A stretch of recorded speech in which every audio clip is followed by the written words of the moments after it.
नमस्ते प्यारे बच्चों। तो आइए समझते हैं एड ग्रेड अभ्यास पुस्तिका कक्षा 7वीं की संस्कृत। तो इसमें जो संस्कृत दी है आज हम उसको समझेंगे, क्योंकि वार्षिक परीक्षा में जो पेपर आता है इसी संस्कृत की बुक में से ही पूछा जाता है। हमारी मेन बुक जो रहती है किताब, उसमें से बहुत कम आता है, आता तो है कम आता है। यहाँ देखें, ये जो हमारी संस्कृत है इस वर्ष की, और इसमें जो देखें तो ये अनुक्रमण का दी गई है, और इस अनुक्रमण का में हमें प्रथमा पाठा से लेकर के हमें एक विंशः पाठ यानी 21 पाठ तक ये पूरा कंप्लीट करना है। तो आइए इसको प्रथमा पाठा से लेकर के सभी पाठों को क्रमशः हम अध्ययन करेंगे, समझेंगे और अपनी एड ग्रेड बुक में भी लिखते जाएंगे। तो यहाँ देखें, ये दिया गया है प्रथमा पाठा। प्रथमा पाठ माने पाठ 1, ठीक है ना। इसमें है चत्वारी धामानी, ठीक है ना। तो चत्वारी यानी 4 और धामानी जो हमारे धाम या तीर्थ रहते हैं, ठीक है ना। तो यह चारों तीर्थ कहना चाहिए, तीर्थ यहाँ पे लिखा जाएगा चारों तीर्थ। तो इनके बारे में हम पढ़ेंगे। तो यहाँ देखें थोड़े से इसमें यह दिशा निर्देश दिए रहते हैं, यानी हमें पाठ के पूर्व की तैयारी रहती है। इसमें देखें तो भारत प्राचीन संस्कृति जैसे अध्यात्म और योग का देश माना जाता है। हमारा जो भारत है ये पहले से अध्यात्म और योग का देश माना जा रहा है। भारत की एकता एवं अखंडता का मूल आधार भी यही है। अतः हमें संस्कृत का प्रचार प्रसार और रक्षा करनी चाहिए। जैसे कि हमारे शास्त्रों में कहा गया है कि धर्मो रक्षित रक्षिता। हमारे देश में अनेक महापुरुष हुए जिन्होंने अपना जीवन भारतीय संस्कृति की रक्षा और धर्म के प्रचार प्रसार में अर्पण किया है। तो महापुरुषों की इसी परंपरा में सदगुरु हुए हैं महान शंकराचार्य, उनका उदय हुआ जो हमारे बहुत ही सौभाग्य की बात है। संत जो गुरु जगत गुरु शंकराचार्य हैं, उनका जन्म करीब बताया जा रहा है कि 788 ईस्वी में वैशाख माह के शुक्ल पक्ष की पंचमी तिथि को केरल प्रांत के कालडी ग्राम में हुआ था। और उन्होंने अपनी अद्वितीय विद्या के आधार पर धर्म के प्रचार प्रसार के लिए चारों मठों, है ना, अद्वैतवान सिद्धांत की स्थापना की, जो चारों धर्म में प्रचार में बहुत ही महत्वपूर्ण सिद्ध हुए हैं। तो यहाँ देखें, तो ये थी थोड़ी सी पूर्व की जानकारी कि हमें इस पाठ के बारे में क्या क्या सीखना है।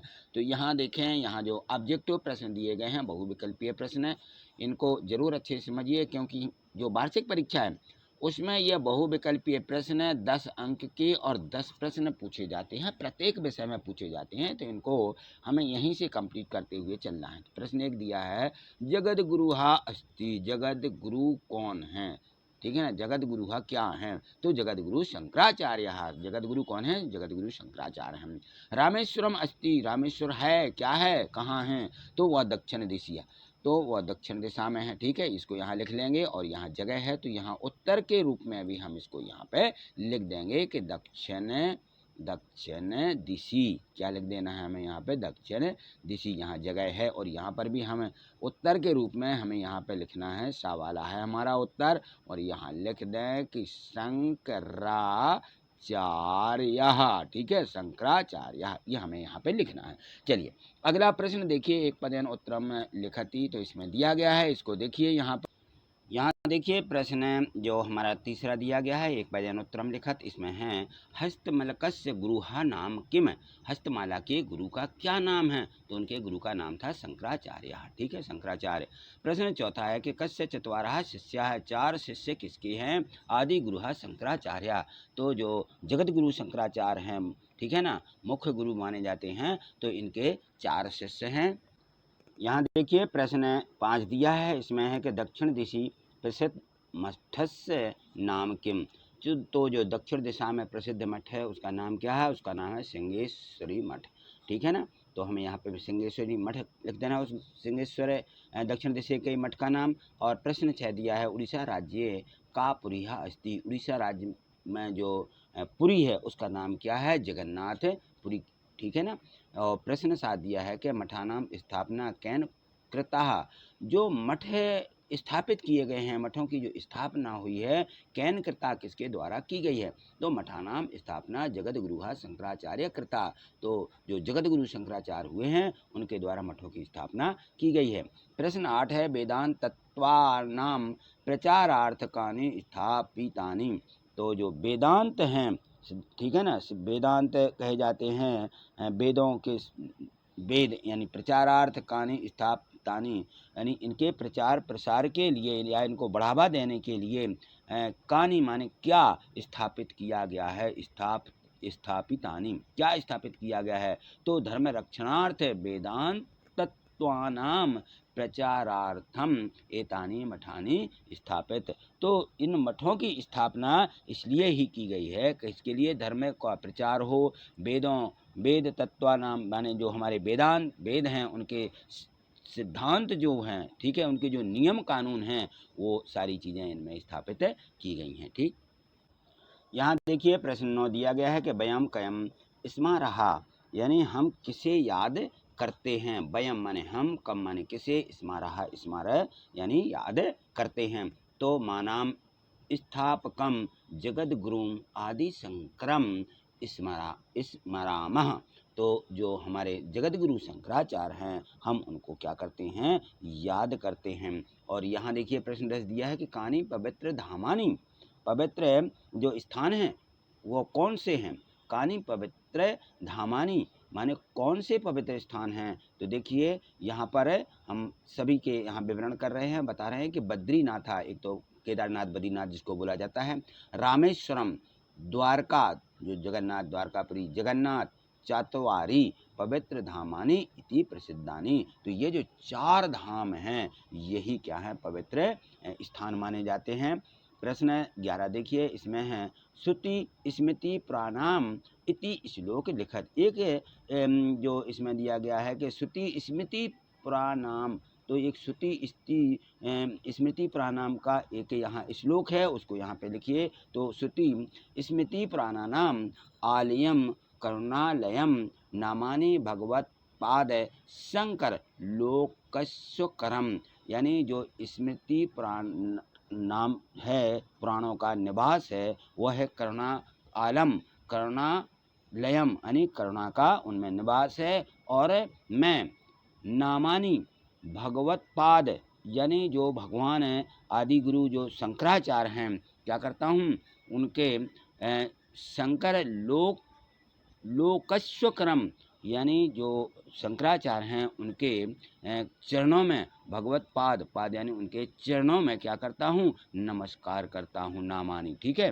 तो इस प्रकार से इस श्लोक को हमें यहाँ पे लिख देना है। ठीक, यहाँ देखिए प्रश्न 12 दिया गया है, निर्देशानुसारम वचनम परिवर्तयत, यानी निर्देशानुसार वचन परिवर्तन कीजिए, एक वचन से बहु वचन यहाँ दिया गया है। तो धाम का जैसे इन्होंने लिखा धामानी, तो हम मठम का क्या लिखेंगे, मठानी, नाम का नामानी, पुष्पम का पुष्पानी, फलम का फलानी और वस्त्रम का वस्त्रानी। ठीक है ना, यह बहुवचन हमें इन सभी शब्दों के जो एक वचन दिए गए थे इनके बहुवचन यहाँ पे लिख देना है। ठीक है, चलिए अगला जो इसी का 12वां दिया गया है इसको देखिए, यहाँ पर इसमें है, तो ये दिया गया था इसका खा नंबर, इसमें है कि रेखा चित्र दिशानुसारम मठ नामानी लिखित, इनके जो दिशा के अनुसार जो मठ हैं उनके नाम लिखिए। तो यहाँ पे देखें हम, तो पूर्व दिशा में गोवर्धन मठम, गोवर्धन पर्वत है ना। उत्तर दिशा में ज्योतिर्मठम, ज्योतिर्लिंगों की स्थापना। दक्षिण दिशा में श्रृंगेरी मठम दिया गया है। और पश्चिम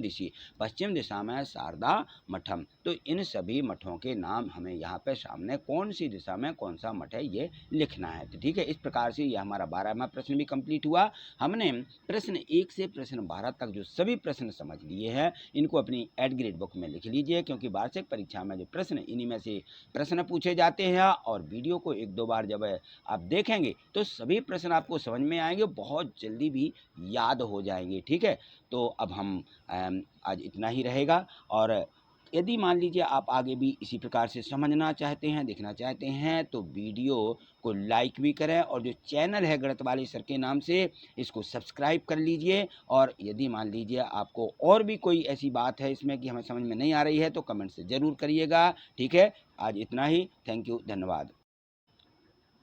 नमस्ते प्यारे बच्चों, तो हम समझ रहे थे एड ग्रेड अभ्यास पुस्तिका कक्षा 7वीं संस्कृत को, जिसका हमने प्रथमा पाठा यानी पाठ 1 कंप्लीट कर लिया है। आज हम इसका द्वितीय पाठा दूसरा पाठ समझेंगे। तो देखिए यहाँ देखिए, तो ये दिया गया है हमारा द्वितीय पाठा यानी दूसरा पाठ है। काल बोधा है, काल बोधा यानी होता है बोधा माने ज्ञान और काल यानी समय।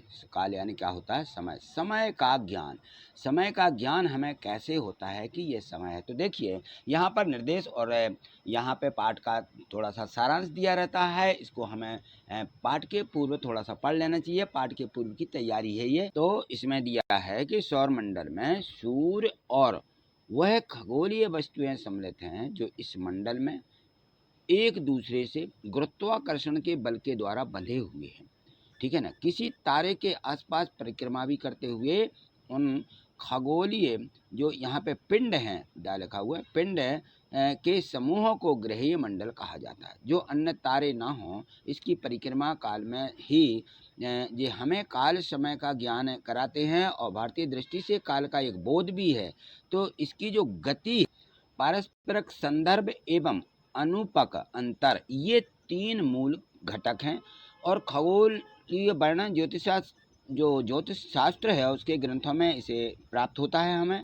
इसमें जो आचार्य बोधायन, रामानुजन, भास्कराय और ब्रह्मगुप्त, श्रीधराचार्य, आर्यभट्ट, बाराहमिहिर आदि जो महान खगोलीय जो शास्त्र हुए हैं, खगोल वैज्ञानिक हुए हैं, इन्होंने ये सब बताया कि सूर्य, चंद्र, अन्य नक्षत्रों के सापेक्ष पृथ्वी की गति संबंधी बोध काल का ये जो है ज्ञान कराते हैं। और इस प्रकार भारतीय दृष्टि से काल का स्वरूप गतिशील एवं सापेक्ष है।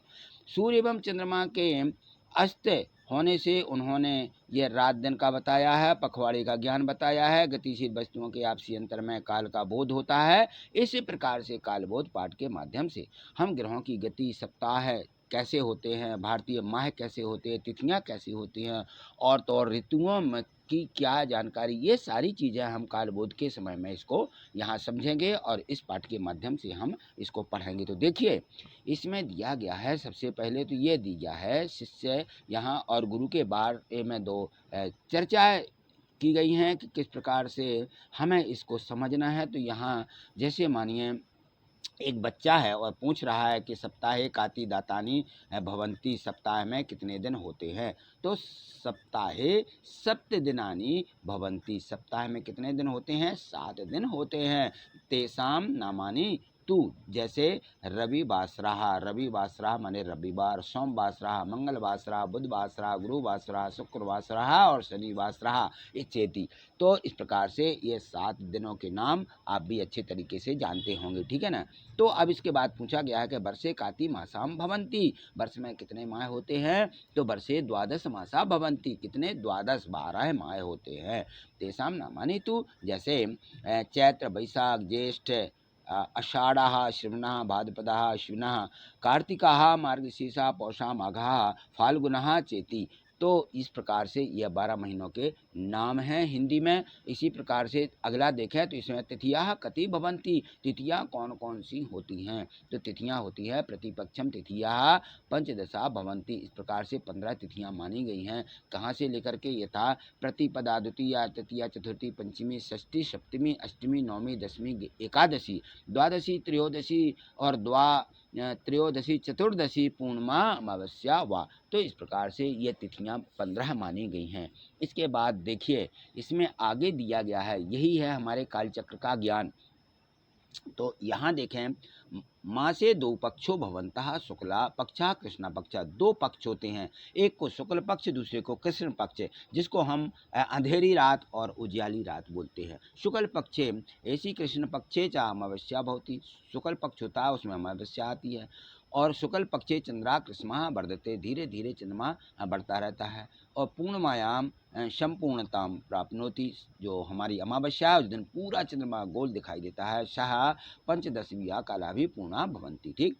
कृष्ण पक्षे चा क्रमशः क्षयापनोति प्रतिपदानाम तस्य एका कला क्षीयते, यानी चंद्रमा जो है कृष्ण पक्ष में जो हमारा अंधेरी रात आती है उसमें चंद्रमा धीरे धीरे उसकी कला कम होती जाती है और अमावस्या सा पूर्ण रूपेण लुप्तः भवतः। तो इस प्रकार से चंद्रमा अमावस्या के दिन पूर्ण रूप से लुप्त हो जाता है, हमें दिखाई नहीं देता। फिर इसके बाद देखें वर्षे काति ऋतु भवंती, वर्ष में कितनी ऋतुएं होती हैं, तो देखिए चैत्र वैशाखियो हो, इसमें बसंत ऋतु होती है। ज्येष्ठ आषाढ़ियो, इसमें ग्रीष्म ऋतु। श्रवण पाद्यो, इसमें वर्षा ऋतु।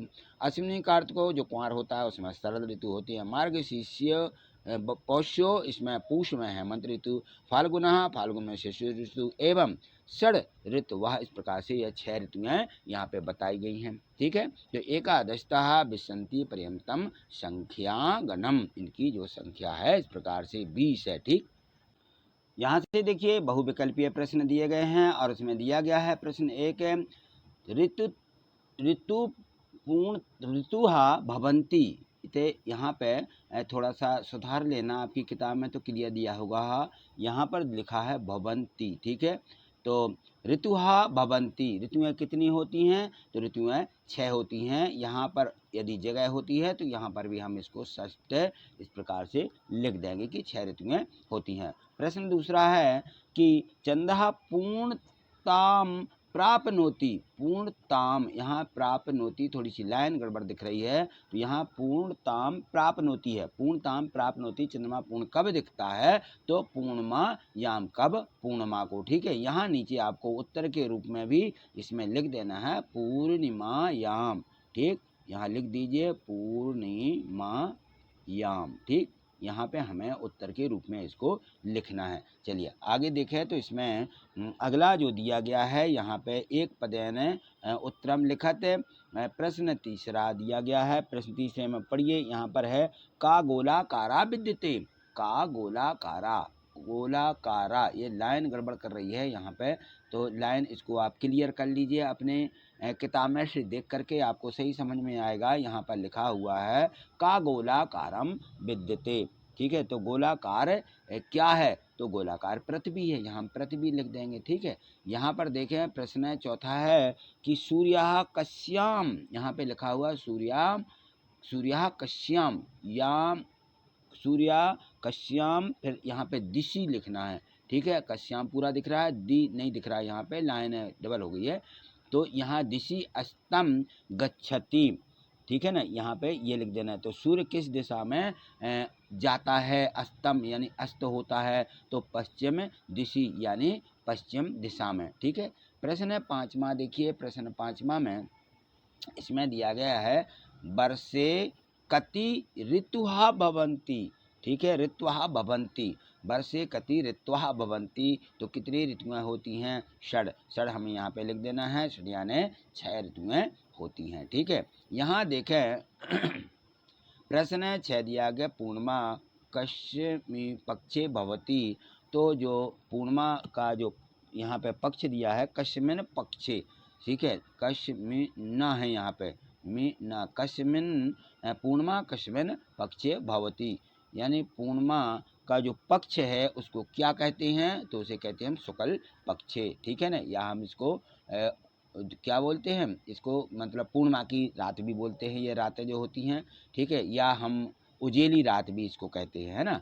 यहाँ देखें एक वाक्यन उत्तर लिखत है, एक वाक्यन उत्तर लिखत, उत्तरम लिखत, है ना, राम अम की बिंदी यहाँ दिख नहीं रही है, तो उसको पूर्णता से इसको देख लीजिए। कुछ यहाँ पे शब्द जो हैं इस प्रकार से आपको कटे भी दिख रहे होंगे। तो यहाँ देखिए इसमें दिया है प्रश्न 7वां, प्रश्न 7वां आप देख पा रहे होंगे, इसमें है कि श्रावण भाद्र पद यो है कहा ऋतुहा भवती, तो जो श्रावण मास होता है, भादों में श्रावण मास होता है, कहा ऋतुआ भवती, उसमें कौन सी ऋतु होती है। अभी हमने सभी ऋतुएं पढ़ी हुई हैं कि श्रावण जो मास होता है, श्रावण भाद्रपदयो वर्षा ऋतुहा भवती, कौन सी ऋतु होती है, वर्षा ऋतु होती है। ठीक है, यहाँ देखिए प्रश्न 8वां दिया गया है, यहाँ पे देखें प्रश्न 8वें में दिया गया है दिनस्य रात्रे चाह ज्ञानम, दिनस्य रात्रे चा, यहाँ पे ज्ञानम, यहाँ पे जो है लाइन हो गई है, और यहाँ कथम भवती। ठीक है, दिनस्य रात्रे चा ज्ञानम कथम से भवती, तो जो हमें ये दिन रात का जो ज्ञान है ये कौन करवाता है, तो यहाँ लिख देंगे हम दिनस्य रात्रः चा ज्ञानम सूर्यस्य भवती, किसके द्वारा होता है, ये हमें सूर्य के द्वारा रात और दिन का ज्ञान होता है। ठीक है ना, यहाँ प्रश्न 9वां दिया प्रति दिनम कस्य, और यहाँ पर लाइन छुपी है, यहाँ पे है एका कला। क्या है यहाँ पे? एका कला क्षीयते। जो हमारा चंद्रमा है उसकी कला एक एक क्षीण कब कैसे होती जाती है? तो प्रतिदिनम, प्रत्येक दिन चंद्र एका कला क्षीयते, उसकी जो कला होती है, उसकी जो आकृति होती है, वो धीरे धीरे एक एक है उसको कहना चाहिए घटती जाती है। ठीक है, चलिए अगला प्रश्न देखिए। यहाँ देखिए प्रश्न 10वां है कि प्रतिपक्षे कति तिथियाः भवन्ति। प्रतिपक्षे जो हमारा एक पखवाड़ा होता है, जिसको हम पखवाड़ा ही बोलते हैं, उसमें कति तिथियाँ, कितनी तिथियाँ भवन्ति, कितनी तिथियाँ होती हैं? तो प्रतिपक्षे पंचदश तिथियाः भवन्ति। पंचदश यानी 15 तिथियाँ होती हैं। यहाँ से देखें प्रश्न 11 दिया गया है कि द्वादश मासानां नामानि लिखिते।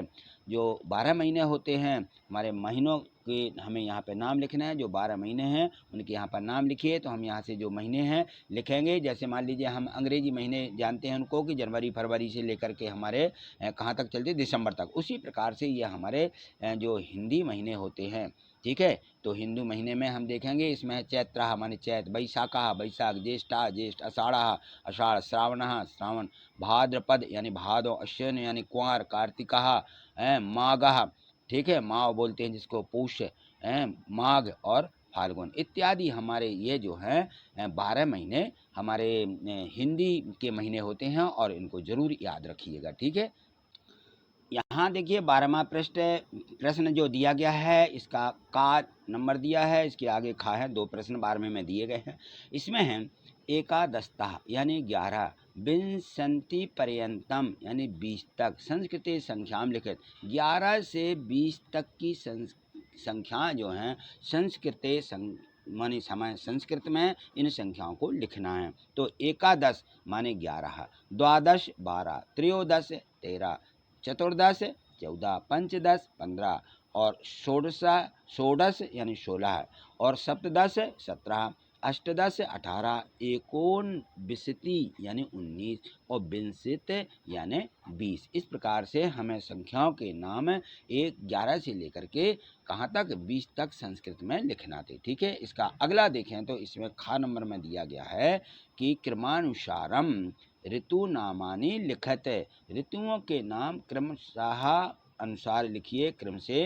तो यहाँ ग्रीष्म ऋतु, जैसे इन्होंने पहली ऋतु लिख दी ग्रीष्म ऋतु, क्योंकि 6 ऋतुएँ होती हैं। तो पहली ऋतु ग्रीष्म ऋतु, वर्षा ऋतु, फिर शरद आती है शरद ऋतु, बसंता बसंत ऋतु, शिशिरा।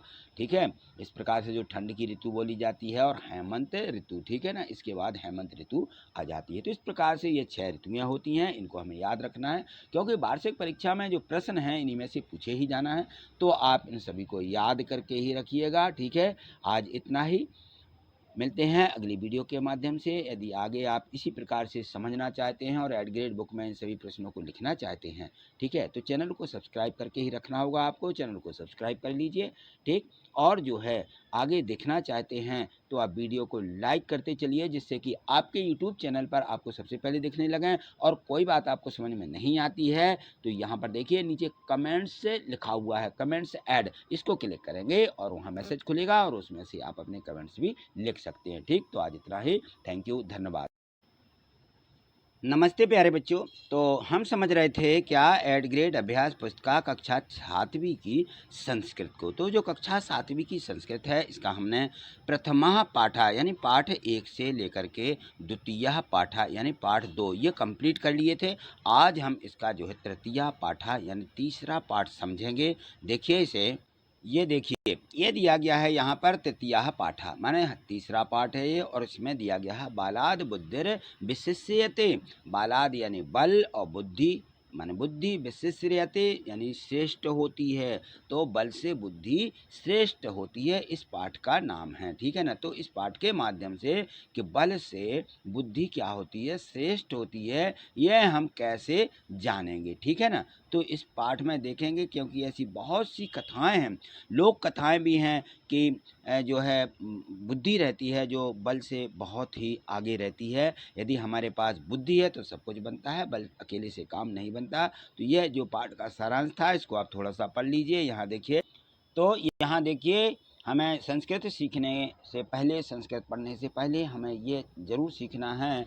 लड़ लकार दिया गया है यानी वर्तमान काल है, तो वर्तमान काल जो होता है, वर्तमान काल का जो बोध होता है संस्कृत में, हम इसको किस प्रकार से समझेंगे। तो यहाँ जो लड़ लकार दिया गया है इसका प्रयोग किया जाता है वर्तमान काल को समझने के लिए। और इनमें जो है धातु के रूप चलते हैं, धातु यानी जो हमें क्रियाएँ होती हैं वह एक वचन, द्विवचन और बहुवचन में इस प्रकार से होती हैं। जैसे यहाँ पर देखें तो यहाँ पुरुष दिए गए हैं, प्रथम पुरुष, मध्य पुरुष और उत्तम पुरुष।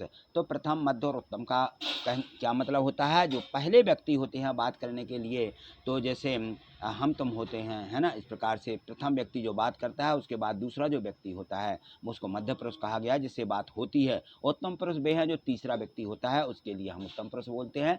तो इस प्रकार से यहाँ देखें इनमें एक वचन, द्विवचन और बहुवचन की क्रिया किस प्रकार से लगती है। तो जो प्रथम पुरुष रहता है, जब हम कोई वचन करते हैं, कोई बात करते हैं, तो उसमें जो धातु होती है उसमें ती लगेगा, ठीक है। फिर ताह लगता है द्विवचन में। यदि द्विवचन की क्रिया है तो वहाँ पे ताह लगेगा और अंति या बहुवचन हो जाता है उसका, कि बहुत से हैं।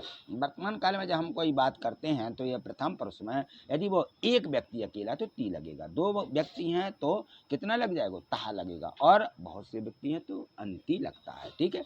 मध्य पुरुष है, अब जैसे मान लो मध्य पुरुष में जैसे हम जिससे बात करते हैं हम तुम बोलते ना, ठीक है। तो इस प्रकार से जब तुम दूसरा व्यक्ति होता है तो वहाँ सी लगेगा, उसके दो पुरुष हैं तो था लगेगा, और बहुत हैं तो था, छह था। इस प्रकार से उत्तम पुरुष में आमी, आवाह, आमहा, इस प्रकार से ये लगाए जाते हैं, एक वचन, द्विवचन और बहुवचन में हमारी क्रियाएं जो होती हैं उनके साथ में। तो यहाँ देखें संस्कृत को यदि समझना है तो इसको देखिए प्रथम पुरुष में, जैसे इन्होंने बताया कि इस प्रकार से संधि विच्छेद करते हुए पढ़ता, पठती, पढ़ता, पठंती, पढ़ता है, ठीक है, माने तुम पढ़ते हो, पठंती सब पढ़ते हैं। इस प्रकार से मध्यम पुरुष में भी पठसी, पढ़ता, पठत, और उत्तम पुरुष जो होता है उसमें भी पठामी, पठावा, पठामा। तो देखिए यहाँ पे इन जो शब्द हैं यहाँ पे क्रियाओं के साथ है, इस प्रकार से इनका उपयोग किया गया है, ठीक है। तो हमें इनको जरूर अच्छे से पढ़ना है। यहाँ पर देखिए निर्देश दिया हुआ है कि बहुविकल्पीय प्रश्न है यहाँ से, है ना। तो हमें यहाँ पे जो प्रश्न दिए गए हैं बहुविकल्पीय हैं, इनमें एक प्रश्न के 4 उत्तर दिए रहते हैं, उसमें से एक सही रहता, बाकी के गलत होते हैं। तो हमें यहाँ बताना है बलाद विशिष्यते, बल से श्रेष्ठ क्या है। तो बल से श्रेष्ठ बुद्धि है, तो हम यहाँ लिख देंगे बुद्धिहा। मृगेंद्रहा अस्ति, मृगेंद्रहा अस्थि, जो हिरण होता है वह किसको कहा गया है। तो यहाँ पर सिंह जो होता है वह हिरण के समान ही होता है, ठीक है। और यहाँ प्रश्न है तीसरा, देखिए प्रश्न तीसरा में दिया है, यहाँ देखिए निर्देशानुसार एक पदेन उत्तरम लिखित यहाँ पे दिया गया है। तो यह बलापेक्षा का महत्वपूर्ण, तो बल से अधिक महत्वपूर्ण हो क्या है। तो बल की अपेक्षा बुद्धिहा जो रहती है बहुत अधिक महत्वपूर्ण है, यानी बल से अधिक बुद्धि महत्वपूर्ण है, ठीक। अब यहाँ ये प्रश्न चौथे दिया गया है, इसमें देखिए कहा अति क्रुद्धा अभवत, सबसे अधिक क्रोध किसको आता है। तो सिंह माने सिंह को आता है। कूपे कहा कूदती, कुएं में कौन कूदा, सिंह माने सिंह कुएं में कूद गया था। बहुनाम पशुनाम वधम कहा करोती, इसमें बहुत से जानवरों का वध कौन करता है, सिंह करता है, ठीक है ना। तो इसमें भी हमें सिंह भर देना है। यहाँ पे देखिए यहाँ निर्देशानुसार एक वाक्य ने उत्तर मतलब यहाँ एक वाक्य में उत्तर लिखना है, दिया गया है। प्रश्न 7वां है कि क्षुधया कहा पीड़िता, क्षुधया माने भूख, भूख से कौन पीड़ित था। तो सिंह दुधिया पीड़िता आसीत, सिंह जो था वह भूख से पीड़ित था। विलम्बेन कहा आगत, देरी से कौन आया, विलम्ब यानी देरी से। विलम्बेन सस कहा आगत, सस का माने खरगोश क्या हुआ, देरी से आया। और हेसठ प्रश्न 9 दिया है कि हेसठ कुत्रा अस्ति सा अपरहास्य इति कहा आबदत, यह किसने कहा कि हे छठ हे खली, वह दूसरा कौन है। दूसरा उसको जो है शेर को कुएं में जब झांक रहा था तो दूसरा शेर दिखाई दे रहा था, उससे उसने कहा, ठीक है ना। तो क्या कहा उसने, क्रोधोत्तः दुमूर्खा औदत, जो दूसरा शेर कुएं में देख रहा था उसने कहा, दुष्ट मूर्ख वाले व्यक्ति उसने शेर ने क्या कहा कि हे सट कुत्रा अस्ति सा अपरहास्य, है ना, तू दूसरा कौन है। और उसने गुस्से में आकर के और वो कुएं में उसको मतलब कूद जाता है ना।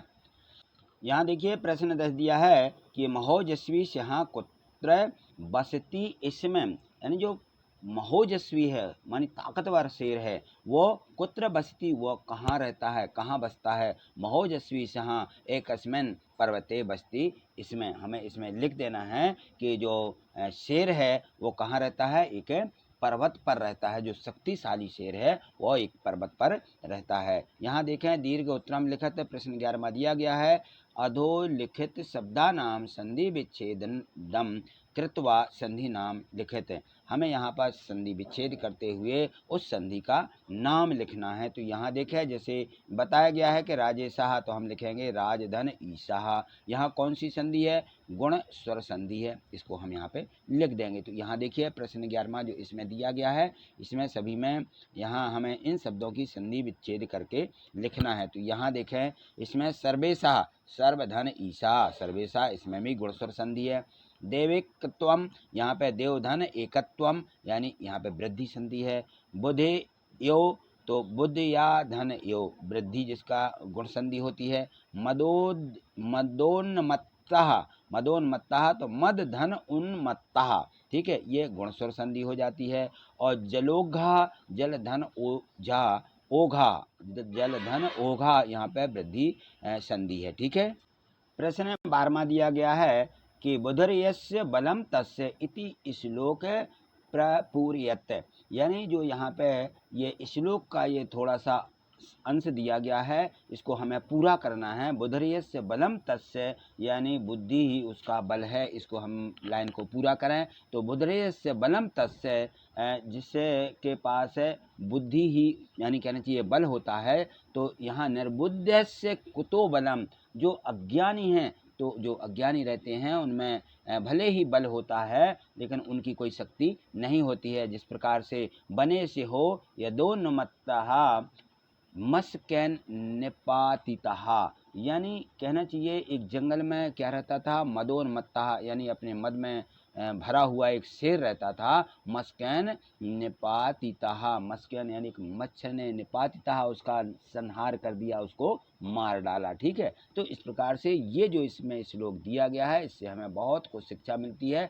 इसको जरूर पूरा याद करिएगा। और प्रश्न 1 से 12 तक के सभी प्रश्न इस वीडियो के माध्यम से आप यदि बार बार इसको समझेंगे, देखेंगे, तो आराम से आपको याद हो जाएंगे। संस्कृत में इसको याद करने में कोई दिक्कत नहीं होगा। और जितनी भी इसमें जो प्रश्न दिए गए हैं सभी को आप एक एक करके अच्छे से समझिएगा, ठीक। आज इतना ही, मिलते हैं अगली वीडियो के माध्यम से। आगे देखने के लिए चैनल को सब्सक्राइब करके रख ही लिया होगा और वीडियो को लाइक करना मत भूलिए। यदि आप लाइक करते जाते हैं तो क्या होता है कि आपको वीडियो आपके चैनल पर आपको तुरंत मिल जाएगी, आगे ऊपर मिल जाती है, ठीक है। थैंक यू, धन्यवाद।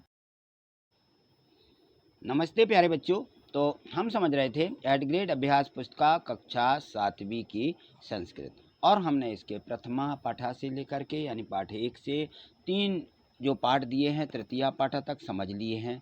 आज हम इसका चतुर्था पाठा चौथा पाठ को समझेंगे और अपनी एट ग्रेड बुक में इसको लिखेंगे। तो देखिए, तो ये देखिए चतुर्थः पाठा यानी चौथा पाठ दिया गया है। इस चौथे पाठ में है चाणक्य वचनानि, यानी जो चाणक्य महान गुरु हुए हैं इनके यहाँ पे वचन दिए गए हैं और इनके बारे में यहाँ देखें थोड़ा सा सारांश भी दिया गया है कि भारत के प्राचीन इतिहास में मीलों का पत्थर कहे जाने वाले मूर काल में जो मौर्य काल हुआ है उसमें चंद्रगुप्त नामक साधारण बालक ने अपने गुरु महान कूटनीतिज्ञ आचार्य चाणक्य की नीतियों का अनुसरण करते हुए पाटलिपुत्र इसके तत्कालीन घटा नीतिज्ञ राजा घनानंद का समूल विनाश करके स्वयं राजा बन गया था तथा भारतीय इतिहास में वो अमर हो गया। इसी सम्राट चंद्रगुप्त के दरबार में अमात्य पद को सुशोभित करते हुए आचार्य चाणक्य ने अर्थशास्त्र तथा चाणक्य नीति इन 2 महान ग्रंथों का क्या किया, प्रणयन किया, इनका जो है रचना की। ये दोनों ग्रंथ केवल भारत में ही नहीं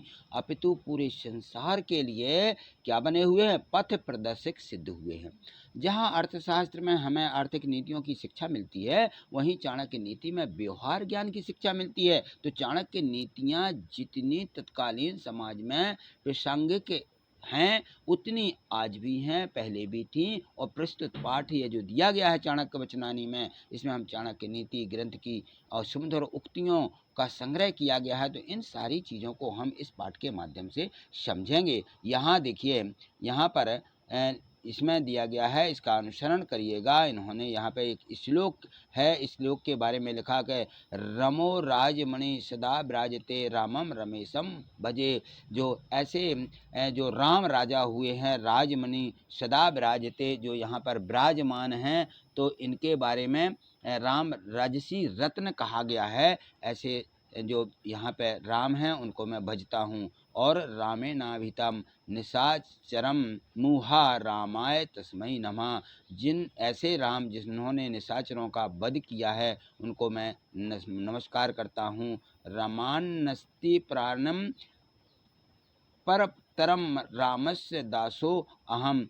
जो ऐसे राम हुए, ऐसे राम के अलावा पराण्यम परतरम रामस्य, ऐसे राम के अलावा दासो अशम, मैं उनका दास हूँ और मैं इसके अलावा मैं किसी को नहीं जानता। रामे चित्तवलह सदा भवतु, मैं हे रामः महापाल्यम, यानी मेरा मन सदैव ऐसे राम में क्या है, लगा रहे, स्थिर रहे। ठीक है, तो इस प्रकार से वही मेरा पालन पोषण करते हैं। तो यहाँ देखें, यहाँ दिया गया है बहुविकल्पीय प्रश्न, इसको अब यहाँ समझिएगा।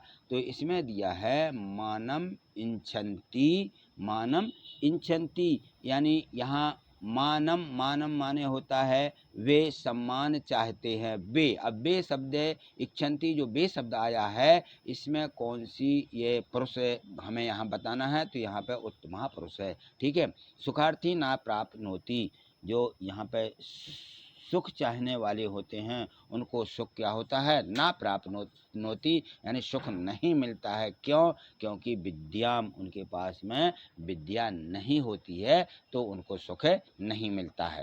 यहाँ से देखिए निर्देश दिया गया है, इसके अनुसार हमें उत्तर देना है। तो यहाँ प्रश्न तीसरा दिया है कि धन मिंछन्ति, धन किसको चाहिए, जो अधमाह रहते हैं, जो अधम, यानी कहना चाहिए जो जिनके पास बुद्धि नहीं होती है, अधम पागल जिसको कहे जाते हैं, उनको धन की इच्छा रहती है।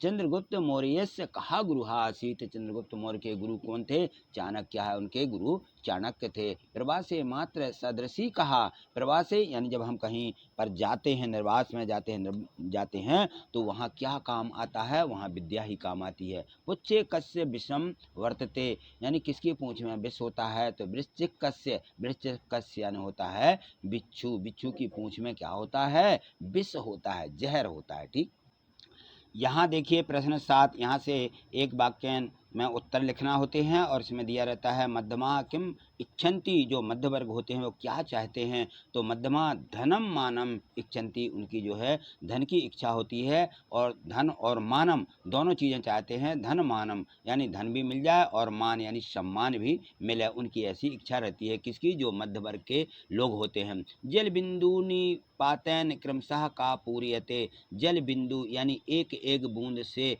कहा पूर्यते, किसकी पूर्ति होती है, कौन भरता है, तो जल बिंदु निपातैन क्रमशः घटा पूर्यता, तो जो है एक एक बूंद से क्या, घट यानी घड़ा भर जाता है। वनम कैन वासिता, वन में कौन रहता था, वन पुरतैन सुगंधिना वासितम, तो जंगल में जो नगरवासी हैं उन्हीं से ये क्या होता है, सुगंध से सुगंधित रहता है। सुखार्थी किम तेज, माने जो सुखार्थी रहते हैं उनको क्या त्यागना चाहिए, तो जो सुख चाहते हैं उनके लिए सुखार्थी चेत या तेज जेत विवाह, यानी उनको जो अपनी भावना रहती है उसको त्याग करना चाहिए। काहे की, सुख की जो भावना रहती है उसको क्या करना चाहिए, उनका त्याग करना चाहिए। ये जो है शब्द में यहाँ थोड़ा सा सुधार लें, यहाँ पे ते जेत लिखना है, ते जेत, आधा ता और चा नहीं लिखना है। ठीक है ना, यहाँ पे चा गलत लग गया, यहाँ मात्रा लगा लें, ते जेत विवाह यानी भावना का त्याग करना चाहिए, सुख की जो भावना है उसका त्याग करना चाहिए। यहाँ पर देखिए प्रश्न 11 दिया है कि पदानाम विभक्तम वचनम चा लिखत, जो यहाँ पे पद दिए गए हैं उनकी हमें उनके वचन लिखना है कि कौन से वचन में है और कौन सी यहाँ पर विभक्ति है, यह हमें यहाँ पे लिखना। पदानी विभक्तियाँ और वचन यहाँ पे देखें तो दिया गया है, पहले बालकः, बालकः ये प्रथमा विभक्ति है और एक वचन में है। रामायण, रामायण तृतीया विभक्ति एक वचन। विद्यालयात पंचमी विभक्ति ये भी एक वचन है। और तक्षकस्य षष्ठी विभक्ति एक वचन। और पुत्राण ये तृतीया विभक्ति एक वचन, सभी एक वचन में दिए गए हैं और पर यहाँ पर इनकी विभक्तियाँ यहाँ लिख देना। चलिए अगला प्रश्न है, यहाँ देखिए प्रश्न 12 दिया गया है, सुखार्थी चेत्यते जेत इति श्लोकम पूर्यते। जो यहाँ पे श्लोक दिया गया है सुखार्थी चेत्य तेज, तो इसको पूरा करना है, यानी जो सुख चाहने वाला होता है उसे क्या छोड़ देना चाहिए, किसका चेत्य तेज यानी किसका त्याग करना चाहिए। सुखार्थी चेत्य तेज विद्याम, जो सुख चाहने वाले होते हैं उनको विद्या छोड़ देनी चाहिए, यानी उनको विद्या नहीं मिलती। विद्यार्थी चेत्य तेज सुखम, जो चाहते हैं कि हमें ज्ञान प्राप्त हो तो उनके लिए सुख छोड़ देना चाहिए। सुखार्थी ना कुतो विद्या, जो सुख चाहते हैं उनके लिए विद्या नहीं मिलती। और विद्यार्थी ना कुतो सुखम, और जो ज्ञान चाहते हैं उनके लिए कभी सुख नहीं मिलता है। इस प्रकार से ये पूरा जो श्लोक दिया गया है इसको जरूर एक बार अच्छे से याद कर लीजिए और इसको समझ लीजिए, जिससे कि आप सभी प्रश्नों को 1 से 12 तक के जो दिए गए थे एड ग्रेड में भी लिखें और अपनी वार्षिक परीक्षा में भी इनको लिख सकें। ठीक है, तो आज इतना ही, मिलते हैं अगली वीडियो के माध्यम से। आगे देखने के लिए चैनल सब्सक्राइब कर ही लिया होगा और वीडियो को लाइक करते चलिए। ठीक है, थैंक यू, धन्यवाद। नमस्ते प्यारे बच्चों, तो हम समझ रहे थे एड ग्रेड अभ्यास पुस्तिका कक्षा 7वीं की संस्कृत, जो हमने प्रथमा पाठा यानी एक पाठ से चतुर्था पाठा जो चौथा पाठ दिया है वहाँ तक हमने समझ लिया। आज हम इसका पंचमा पाठा यानी पाठ 5 देखेंगे, समझेंगे इसे। तो देखिए, तो ये दिया गया है पंचमा पाठा यानी पाठ 5, और इस पाठ 5 में है रक्षाबंधनम। तो रक्षाबंधनम यानी रक्षाबंधन एक त्यौहार है हमारे देश का, और हमारे देश में सबसे अधिक जो त्यौहार और भी हैं वो मनाए जाते हैं। तो रक्षाबंधन भी उनमें से हमारा एक त्यौहार है, जिसके बारे में हम इस अध्याय के माध्यम से पढ़ेंगे। और इसमें सबसे पहले तो ये देखें कि इसकी जो है थोड़ी सी पूर्व जानकारी दी रहती है और इसके दिशा निर्देश भी रहते हैं कि हमें किस प्रकार से त्यौहार मनाना चाहिए। तो यहाँ देखें कि प्रत्येक त्यौहार जो हमारे रहते हैं वो आनंद, उल्लास एवं पूर्ण भाव के साथ क्या करते हैं, हम मनाते हैं। तो हमारे विविध प्रकार के त्यौहार पर्व हैं, जैसे दीपावली है, होली है, दशहरा, महाशिवरात्रि, गुरु पर्व, बैसाखी आदि त्यौहार हर्षोल्लास के साथ मनाए जाते हैं। और ये पर्व प्रत्यक्ष रूप से मनुष्यों की आस्था से जोड़े जाते हैं एवं संस्कृति के संवाहक भी होते हैं। इसी परंपरा में रक्षाबंधन नामक पर्व का अपना विशिष्ट महत्व है। ये रक्षाबंधन यानी रक्षा के लिए किए जाने वाले बंधन का पौराणिक, ऐतिहासिक, साहित्यिक, सांस्कृतिक और सामाजिक महत्व है। यह एक ऐसा व्यापारिक विचार है जो महत्वपूर्ण मानव जाति की एकता के सूत्र में बांधते हुए सद्भावना एवं प्रेम को प्रगाढ़ता के साथ प्रदान करता है। और यह प्रस्तुत पाठ जो है रक्षाबंधन, इसकी हम गहराई से इस पाठ में अध्ययन करेंगे। तो यहाँ देखिए, सबसे पहले यहाँ जो इसके बहुविकल्पीय प्रश्न दिए गए हैं, यहाँ देखें यह बहुविकल्पीय प्रश्न है और इसमें दिया गया है कि प्राणार्पणेन देश रक्षाम कुर्वन्ति। प्राण, तो जो अपने प्राण दे करके देश रक्षाम, देश की रक्षा, कुर्वन्ति, कुर्बानी दे करके देश की रक्षा करते हैं, उनका नाम क्या होता है, उनका नाम है सैनिका। यानी जो सैनिक होते हैं वो अपने प्राणों की आहुति देने के लिए तैयार रहते हैं और अपने देश की रक्षा करते हैं। प्रश्न 2 दिया है कि सामाजिकतया है विकासे सहायका है। तो जो समाज है, समाज के विकास के लिए सहायक क्या होते हैं। तो जो समाज का विकास होता है, समाज इससे बंधा हुआ रहता है, वो होते हैं हमारे उत्सव। ठीक है ना, तो ये उत्सव इसमें हम भर देंगे। और यहाँ देखें निर्देशानुसार एक पदेन उत्तरम लिखत है।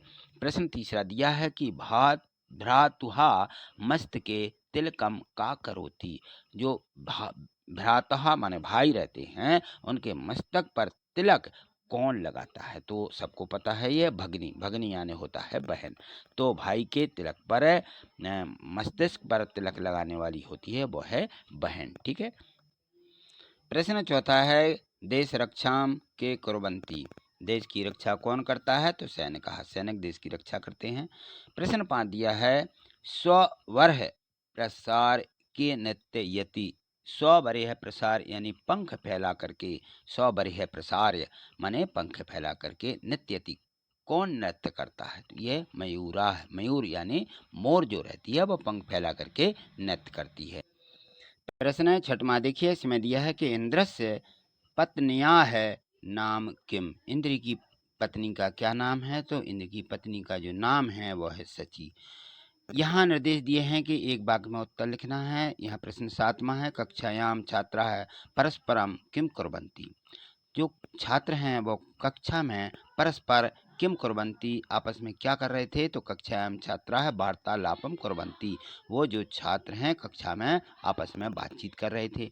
लोक गायिका है किम कुर्वन्ति। लोक गायिका जो हमारे देश की गायिका हैं वो किम कुर्वन्ति, वो क्या करती हैं, तो लोक गायिकाः वर्षा गीतानि गायन्ति। वो जो वर्षा गीत होते हैं, बारिश के जो गीत होते हैं उनको गाती हैं, और नृत्य यन्त्यपि, और नृत्य भी करती हैं। ठीक है। यहाँ देखिए प्रश्न 9वां दिया गया है। प्रश्न 9वें में है कि उत्सवाः किम प्रकटीकुर्वन्ति। जो उत्सव होते हैं, उत्सव क्या दर्शाते हैं। उत्सवाः समाजे स्वभावम संस्कृतिज्य प्रकटीकुर्वन्ति। तो जो उत्सव रहते हैं वो हमारे समाज की प्रकृति संस्कृति को प्रकट करते हैं। स्वभावम संस्कृतिज्य प्रकटीकुर्वन्ति माने वो संस्कृति को प्रकट करते हैं। ठीक है। तो ये प्रश्न 10वां है। ये जो प्रश्न है इसमें है कस्य वृद्ध्यर्थम उत्सवाः सहायकया है। यानी जो त्योहार हैं किसकी उन्नति में सहायक होते हैं। कस्य वृद्ध्यर्थम उत्सवाः सहायका है। ये उत्सव हैं किसकी वृद्धि करते हैं ये, तो सुखस्य वृद्धर्थ अर्थम उत्सवा सहायका है। जो त्योहार होते हैं इसमें क्या होती हैं, सुखस्य यानी खुशियाँ। ठीक है। वृद्ध अर्थम उत्सवाः सहायकम, और यह हमारी खुशियाँ बढ़ाने में सहायक होते हैं। प्रश्न 11 यहाँ देखिए लिखा है कि भारत के प्रमुखाः उत्सवाः भवन्ति। हमारे भारत के प्रमुख त्योहार कौन से हैं, तो यहाँ देखें विजयदशमी, जो हमारा विजयदशमी का त्यौहार मनाया जाता है, दीपावली है, रक्षाबंधन है, और नवरोज यानी जो नवरात्रि आती हैं, ईद, होलिका उत्सव, बैसाखी, ओणम, मकर संक्रांति चा भारत प्रमुखाः उत्सवाः भवन्ति। इस प्रकार हमारे ये भारत के मुख्य उत्सव और त्योहार हैं। ठीक है। यहाँ देखिए प्रश्न 12वां दिया गया है। इतिहासस्य मध्ययुगे काकम रक्षा सूत्रम प्रेषितवती। जो हमारा इतिहास है इसके मध्य में जो रक्षा सूत्र है किसने किसको भेजा था, तो इसकी पूरी कहानी रक्षाबंधन की इसी पे आधारित है। इतिहासस्य मध्य युगे सामग्री कर्मवती हुमायूं नामाख्यम मुगल शासक बहुशनैन रक्षा सूत्रम प्रेषति। तो जो कर्मावती थी उन्होंने हुमायूं के लिए अपनी रक्षा के लिए मुगल शासक जो हुमायूं था उसके लिए राखी भेजी थी, और तब से ये रक्षाबंधन भी मनाया जा रहा है। ठीक है ना। तो इस प्रकार से ये रक्षाबंधन की पूरी यानी एक प्रकार से कहानी है। तो प्रश्न 1 से 12 तक जो प्रश्न दिए गए थे रक्षाबंधन के संबंध में वो हमने सभी समझे हैं। आप इनको अपनी एड ग्रेड बुक में लिख लें, और वार्षिक परीक्षा की तैयारी के लिए इस वीडियो को 2-3 बार यदि आप देखते हैं समझते हैं तो निश्चित ही आपको सभी प्रश्न याद हो जाएंगे। ठीक है। आज इतना ही, मिलते हैं अगली वीडियो के माध्यम से। आगे देखने के लिए चैनल को सब्सक्राइब करके रख लीजिए और वीडियो को लाइक करते चलिए। थैंक यू, धन्यवाद। नमस्ते प्यारे बच्चों। तो हम समझ रहे थे एड ग्रेड अभ्यास पुस्तिका कक्षा 7वीं की संस्कृत, जिसका हमने प्रथमा पाठा यानी 1 पाठ से लेकर के 5वां पाठा तक यानी 5 पाठ तक कंप्लीट कर लिए थे। आज हम इसका जो 6वां पाठा दिया गया है इसको देखेंगे समझेंगे। तो देखिए ये दिया गया है 6वां पाठा यानी पाठ 6, प्रत्यनो विधेयः। प्रत्यनो यानी प्रयत्न करो, अभ्यास करो, है ना, या कहना चाहिए कि एक प्रकार से परिश्रम करो, है ना, परिश्रम हमें करते रहना चाहिए। तो देखिए ये थोड़ा सा इसमें सारांश दिया गया है कि संसार में बिना प्रयास के कुछ भी संभव नहीं होता, यानी परिश्रम के, मेहनत से, है ना। किसी भी कार्य की सिद्धि में प्रयत्न सर्वाधिक महत्वपूर्ण साधन है। विचार मात्र से कार्य सिद्ध नहीं होते हैं कि हमने सोच लिया और काम हो जाएगा, नहीं नहीं, ऐसा नहीं होगा। अपितु कार्य सिद्धि ता उद्देश्य पूर्ति के लिए हमें प्रयत्न और परिश्रम की आवश्यकता पड़ती है। अतः हमें सदैव प्रयत्नशील रहना चाहिए। प्रयत्न के महत्व के विषय में संस्कृत भाषा में जो है साहित्य की सुंदर उक्ति प्रचलित है कि उद्यमेन ही सिद्धियंती कार्याणि न मनोरथे, अर्थात कार्यों की सिद्धि प्रयत्न करने से ही होती है, विचार कर लेने मात्र से नहीं होती है। तो इस पाठ में हम देखेंगे, समझेंगे इसमें और क्या दिया गया है इसके बारे में।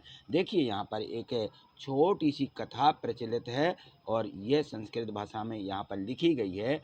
यहाँ पर देखिए इसमें है कि बेला ग्रामस्य कस्मिंचित् जलाशये अनागत विधाता प्रेतपन्नमतिः यद भविष्य चेति नामकः त्रिया मतस्य आश्वन। एक बेला ग्राम का एक गांव था और उस जलाशय में अनागत विधाता, एक अनागत विधाता और दूसरी व्युत्पन्नमतिः, दूसरी व्युत्पन्नमति और तीसरी यद भविष्य चेति, ये तीन, एक दो और ये तीन प्रकार की नमक त्रय मत्स्य अश्वन, मत्स्य यानी मछलियाँ, तीन प्रकार की मछलियाँ जिनके ये नाम हैं, ये एक तालाब में रहती थी। कदाचित तम जलाशयम अवलोक्य धीवराः परस्पर वदन अस्मिन् जलाशये बहवः मत्स्य सन्ति प्रभाते अस्मिन् अत्र अश्वमेव आगन्तव्यम इति।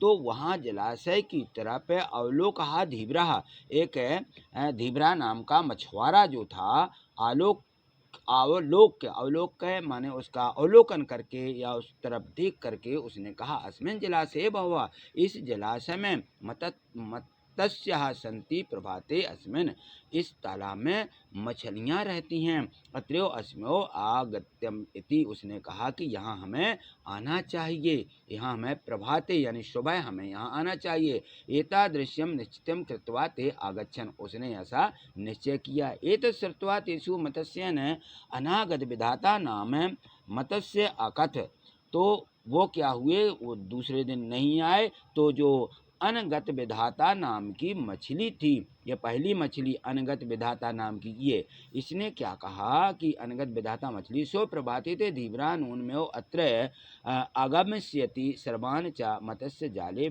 बेधवा ने दृश्यंती। तो उसने सोचा कि जो कुछ भी है ये अनगत विधाता नाम की जो मछली है, सोचते हुए उसने कहा कि जो कुछ भी होता है भगवान के करने से ही होता है, हमें कुछ नहीं है। तो एत चित्वा इत्वा अनगत विधाता अन जलाशय आगच्छत, और वे क्या हुआ कि दूसरे दिन नहीं आए और दूसरे जलाशय को चले गए। तो एतज्ज ज्ञात्वा व्युत्पन्नमतिः नामा मत्स्वा, एक जो दूसरी व्युत्पन्न नाम की मछली है वो क्या कह रही है, समयानुगुणम कार्य करोमि इति, मैं समय के अनुसार कार्य करती हूँ। उक्त्वा निश्चित अभवत, इसलिए मुझे कोई चिंता नहीं है।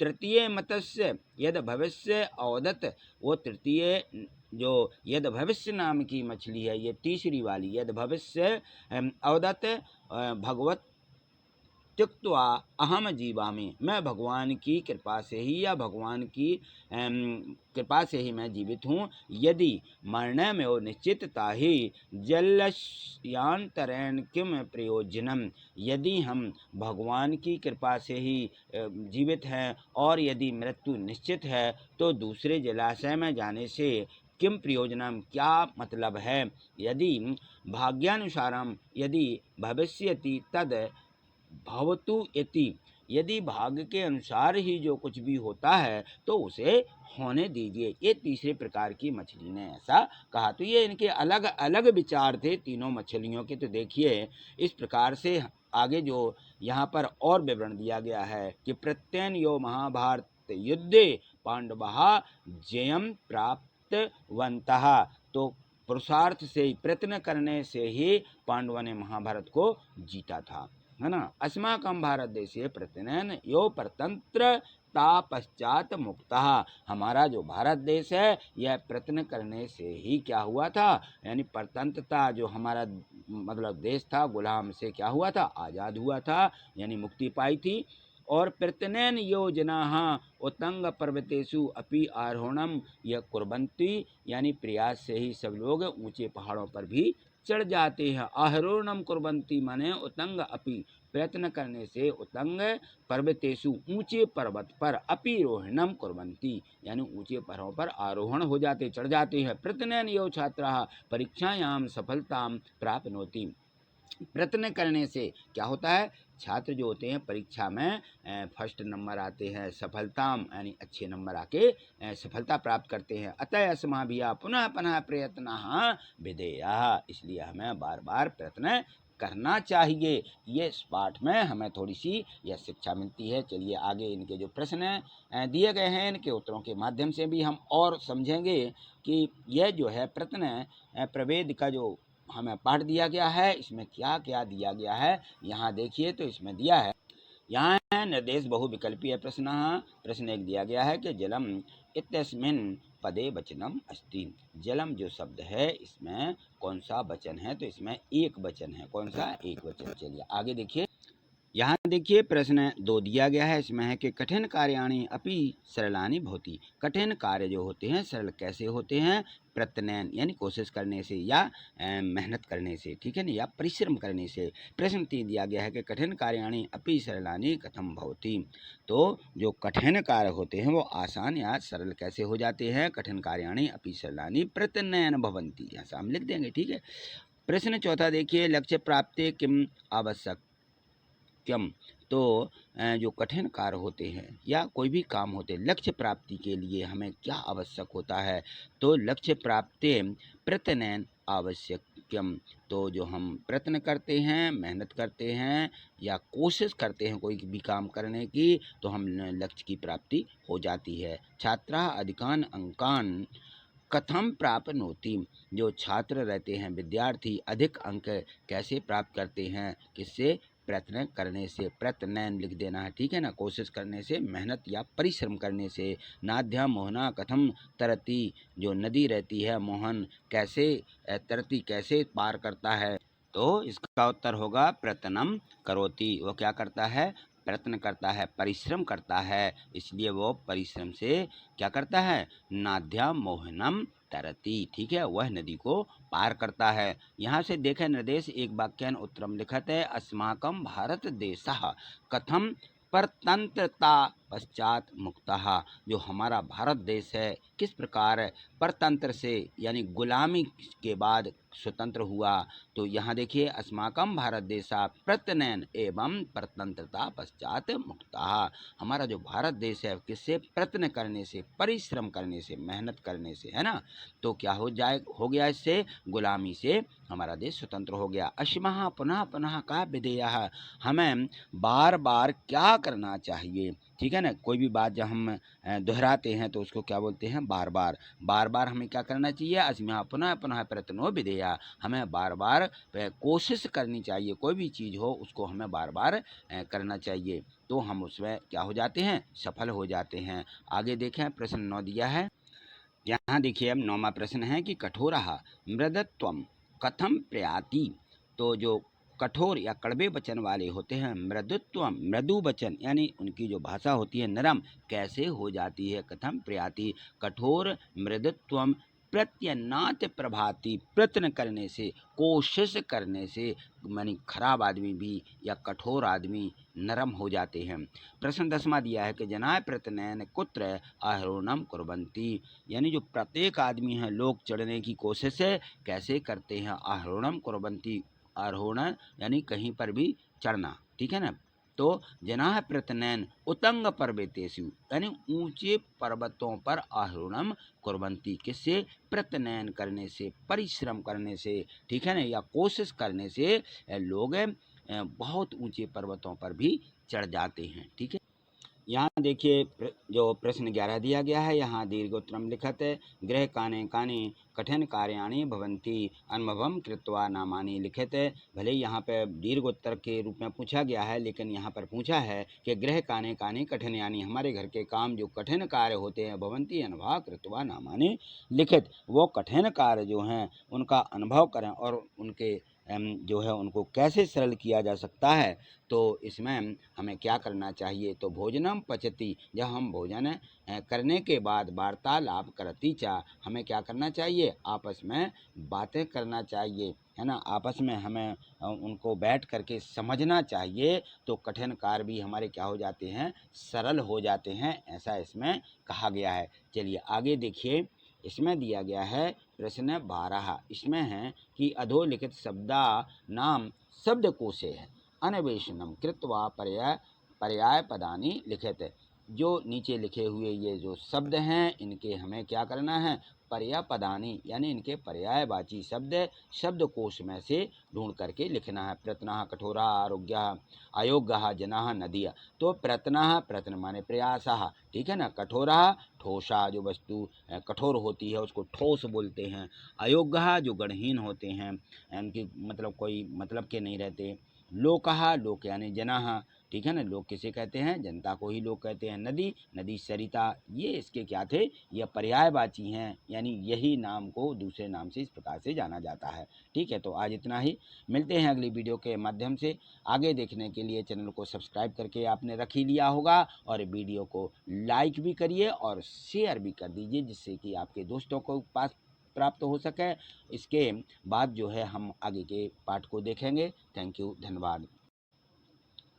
नमस्ते प्यारे बच्चों, तो हम समझ रहे थे 8th ग्रेड अभ्यास पुस्तक कक्षा 7वीं की संस्कृत को, जो हमने प्रथमा पाठा से लेकर के और जो है षष्ठ महापाठा तक कंप्लीट कर लिए थे। आज हम इसका सप्त महापाठा देखेंगे, यानी पाठ 7, इसको हम समझेंगे। तो देखिए, तो ये देखिए दिया गया है सप्तमः पाठः भोपाल नगरम। तो ये जो भोपाल नगर है, यह हमारे प्रदेश की राजधानी है और यह प्राचीन नगर है, इसलिए हम इस पाठ के माध्यम से इसका अध्ययन करेंगे और समझेंगे कि भोपाल नगर वास्तव में क्या था। तो देखिए, भारत राज्यों का एक संघ है, इसमें 28 राज्य और 8 केंद्र शासित प्रदेश थे उस समय।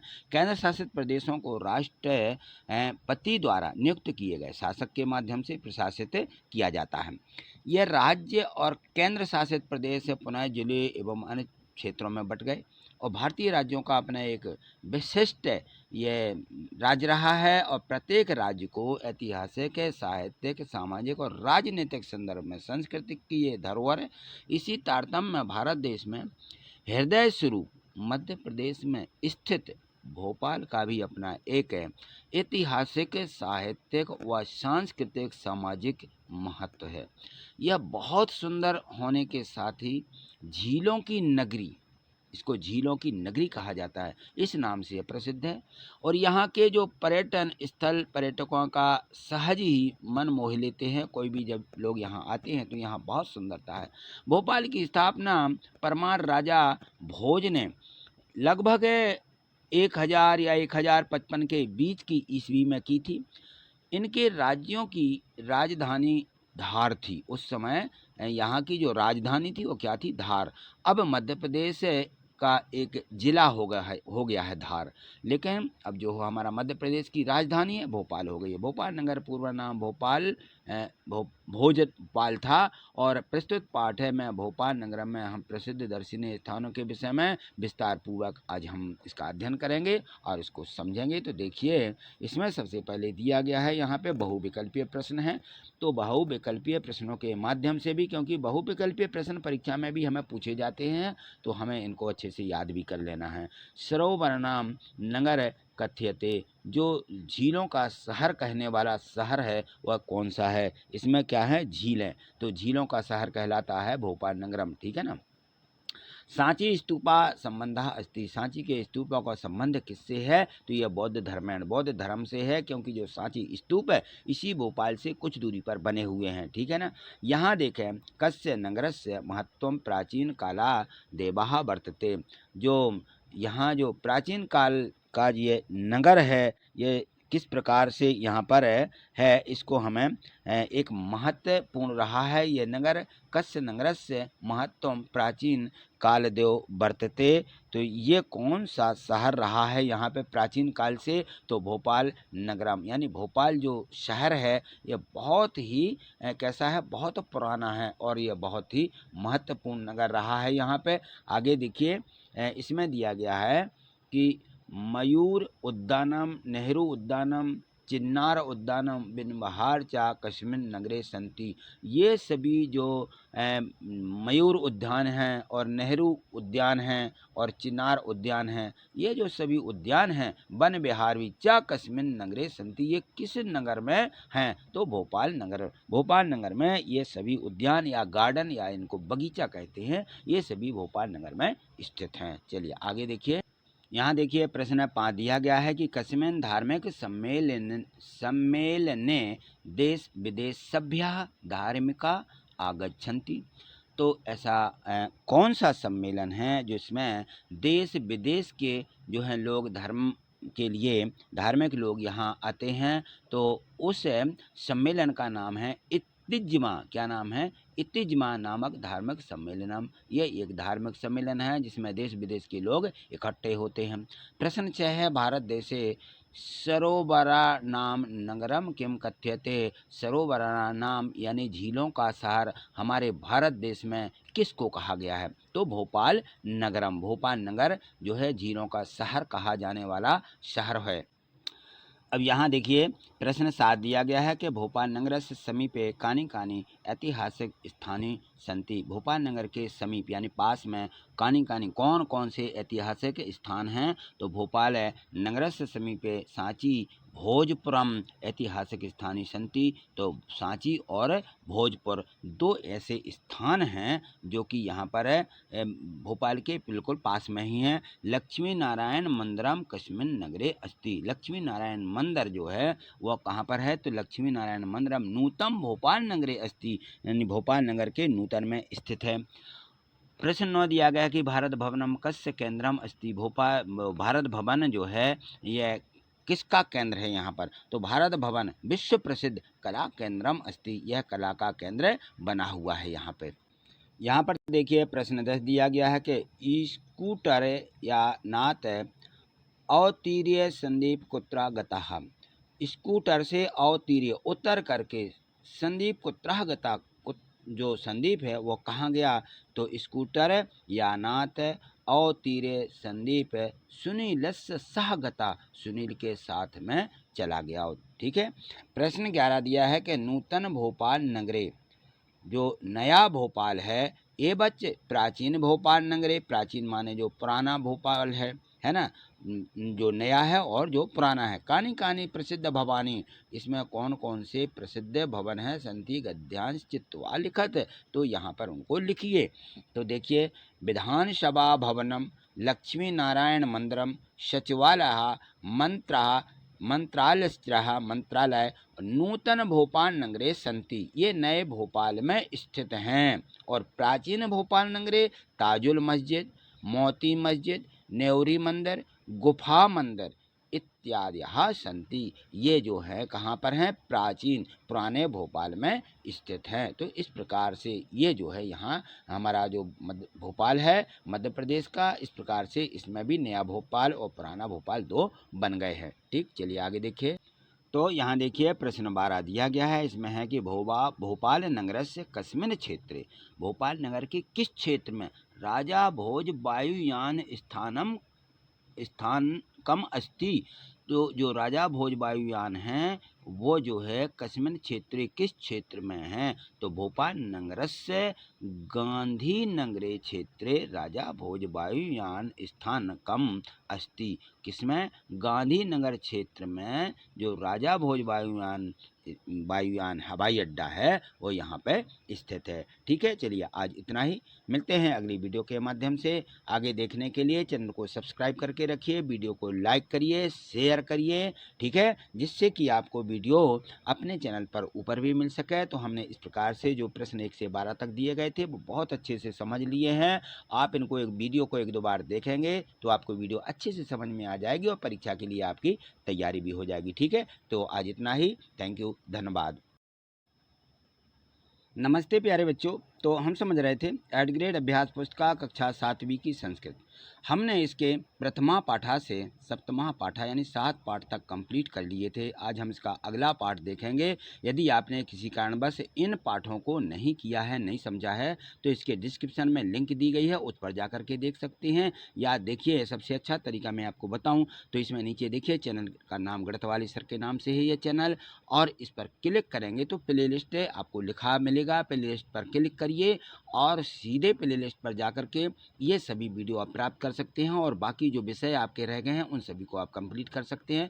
तो आज हम देखेंगे इसका अष्टमहा पाठा, यानी जो अगला पाठ हमें दिया गया है उसको हम यहाँ पर समझेंगे। देखिए, तो यहाँ देखें अष्टमा पाठा, ये दिया गया है पाठ 8। गुरु गोविंद सिंह, गुरु गोविंद सिंह के बारे में है, जो हमारे सिखों के गुरु कहे जाते हैं। तो इनकी भी कहानी पे यहाँ देखिए, भारत संपूर्ण विश्व में अपनी अपनी अनेकता में एकता है और इस विशेषता के लिए सुविख्यात भी है। भारतवर्ष में अनेक संप्रदाय और अनेक संस्कृतियों के लोग परस्पर सौहार्द से रहते हैं, अच्छे बड़े मौज से रहते हैं, जिनमें हिंदू, जैन, बौद्ध, ईसाई, मुस्लिम तथा सिख आदि प्रमुख हैं। ये विशेष धर्मों के सभी लोग हैं जो कि हमारे भारत में रहते हैं, और सभी धर्मों एवं संप्रदायों का अपना अपना महत्व भी है। सिख धर्म की स्थापना जो है गुरु नानक देव ने भारत के पंजाब प्रांत में की थी। गुरु नानक को ही सिखों का संप्रदाय के प्रथम गुरु माने जाते हैं, और गुरु नानक ने गुरु ग्रंथ साहब की रचना की, जो कि सिख धर्म के लिए यह धर्म का पवित्र ग्रंथ माना जाता है। और सिख संस्कृति के प्रचार प्रसार में गुरु नानक के बाद गुरु अंगद, गुरु अमरदास, गुरु रामदास, गुरु अर्जुन देव तथा गुरु गोविंद सिंह आदि ने महत्वपूर्ण योगदान दिया है। और गुरु गोविंद को सिख धर्म का 10वां अंतिम गुरु माना जाता है। जो गुरु गोविंद सिंह हैं, ये क्या हैं, ये 10वें गुरु माने जाते हैं और अंतिम माने जाते हैं। इसके बाद और कोई दूसरा नहीं हुआ है। सिख धर्म की परंपराओं को गुरु गोविंद सिंह ने बैसाखी के दिन 13 अप्रैल 1699 को अंतिम स्वरूप देकर के इसे विश्वव्यापी बना दिया। गुरु गोविंद सिंह ने ही खालसा पंथ की स्थापना की, और इन्होंने अपनी संस्कृति की रक्षा हेतु अपना संपूर्ण जीवन अर्पण कर दिया। इनका योगदान भारत के इतिहास में स्वर्ण अक्षरों में अंकित है। अतः हम प्रस्तुत पाठ में जो गुरु गोविंद सिंह हैं, इसके योगदान को हम सविस्तार से यहाँ पर देखेंगे। तो इसमें सबसे पहले यहाँ देखें तो यहाँ जो दिया गया है, यहाँ कुछ अवयव दिए गए हैं और इनके यहाँ पे अर्थ दिए गए, इसलिए कि हमसे संस्कृत भाषा जो है अच्छे से बनने लगे। तो यहाँ देखें, यहाँ दिया अत्र, अत्र माने होता है यहाँ। इसी प्रकार से यह पुरा, पुरा माने प्राचीन, यत्र, यत्र माने जहाँ, अतिव माने अधिक। इस प्रकार से ये सभी अर्थ दिए गए हैं। यहाँ संस्कृत शब्द दिया है, यहाँ उसका हिंदी में अनुवाद किया गया है। तो इनको जरूर आप एक बार अच्छे से पढ़ लीजिए। यदि आप इनको समझ लेते हैं, पढ़ लेते हैं, तो आपसे बहुत कुछ संस्कृत बनने लगेगी। इनको जरूर रट लीजिए, याद करिए। यत्र, यत्र माने जहाँ, तत्र, तत्र माने वहाँ, कुत्र माने कहाँ, सर्वत्र यानी सभी जगह, अन्यत्र माने दूसरी जगह, एकत्र माने एक जगह, है ना। यदा, यदा माने जब, तदा माने तब। इस प्रकार से ये सभी शब्द दिए गए हैं। तो इनको आप जरूर अच्छे से एक बार रट लीजिए। और यहाँ देखिए आगे भी कुछ इस प्रकार के इस शब्द दिए गए हैं, तो इनको भी आप एक बार इनको पढ़ लीजिए। ठीक, देखिए ये सभी दिए गए हैं, तो इनको आपको यो, यो माने ही, वस्तुता माने वास्तव में, यथा माने जैसा, मा माने ना या मत, तथा माने वैसा, और त्वतरम शीघ्र, आज, पुरातनम पुराना, स्वह आने वाला कल होता है, और नूतनम माने नवीन या नया। ठीक है ना, इस प्रकार से इसमें दिए गए हैं। अब आगे देखिए, इसमें बहुविकल्पीय प्रश्न दिए गए हैं। इन बहुविकल्पीय प्रश्नों को जो है यहाँ से इस पूरे पाठ का हमें विवरण और पूरे पाठ का ज्ञान करा देते हैं कि इसमें वाकई में क्या क्या दिया गया है। तो यहाँ से देखें जो बहुविकल्प प्रश्न दिए गए हैं, तो इसमें प्रश्न 1 दिया गया है कि चंडी चरितम इति रचना अस्ति। यह चंडी चरित जो है किसकी रचना है, तो यह गुरु गोविंद सिंह से, गुरु गोविंद सिंह की यह रचना है। बाह्य चिन्हानि संति, जो हमारे बाहरी चिन्ह होते हैं वो क्या हैं, तो यह है पांच चिन्ह हमारे बाहरी चिन्ह कहे जाते हैं। यहाँ पर देखिए प्रश्न अगला जो दिया गया है, प्रश्न 3 दिया है। इसमें दिया गया बहवा धर्मा कुत्र विकासम प्राप्तः। तो ये जो है सभी धर्मों का विकास कहाँ हुआ है, बहवा धर्मा कुत्र विकासम प्राप्ता, तो भारत में सभी धर्मों का विकास हुआ है। सिख धर्मानुयानिहा के जो सिख हैं, ये किस धर्म के यानी कहलाते हैं। तो सिख धर्मानु किस धर्म को? सिक्खा धर्म, इनका अलग से सिख धर्म है। और आगे देखें तो इसमें दिया गया है गुरु गोविंद सिंह कस्य धर्मस्य दसमा गुरुहा। गुरु गोविंद सिंह जो है 10वें धर्म के गुरु कौन कहे जाते हैं? तो ये सिख के 10वें गुरु कहे जाते हैं गुरु गोविंद सिंह। सर्वदा खंग धारणम के कुर्बंती, ये हमेशा, सर्वदा माने हमेशा, खंग धारण यानी जो तलवार रहती है उसको धारण करते हैं। ये कौन है जो हमेशा तलवार को धारण करते हैं? वो हैं गुरु गोविंद सिंह। तो गुरु गोविंद सिंह हमेशा तलवार को धारण किए हुए हैं।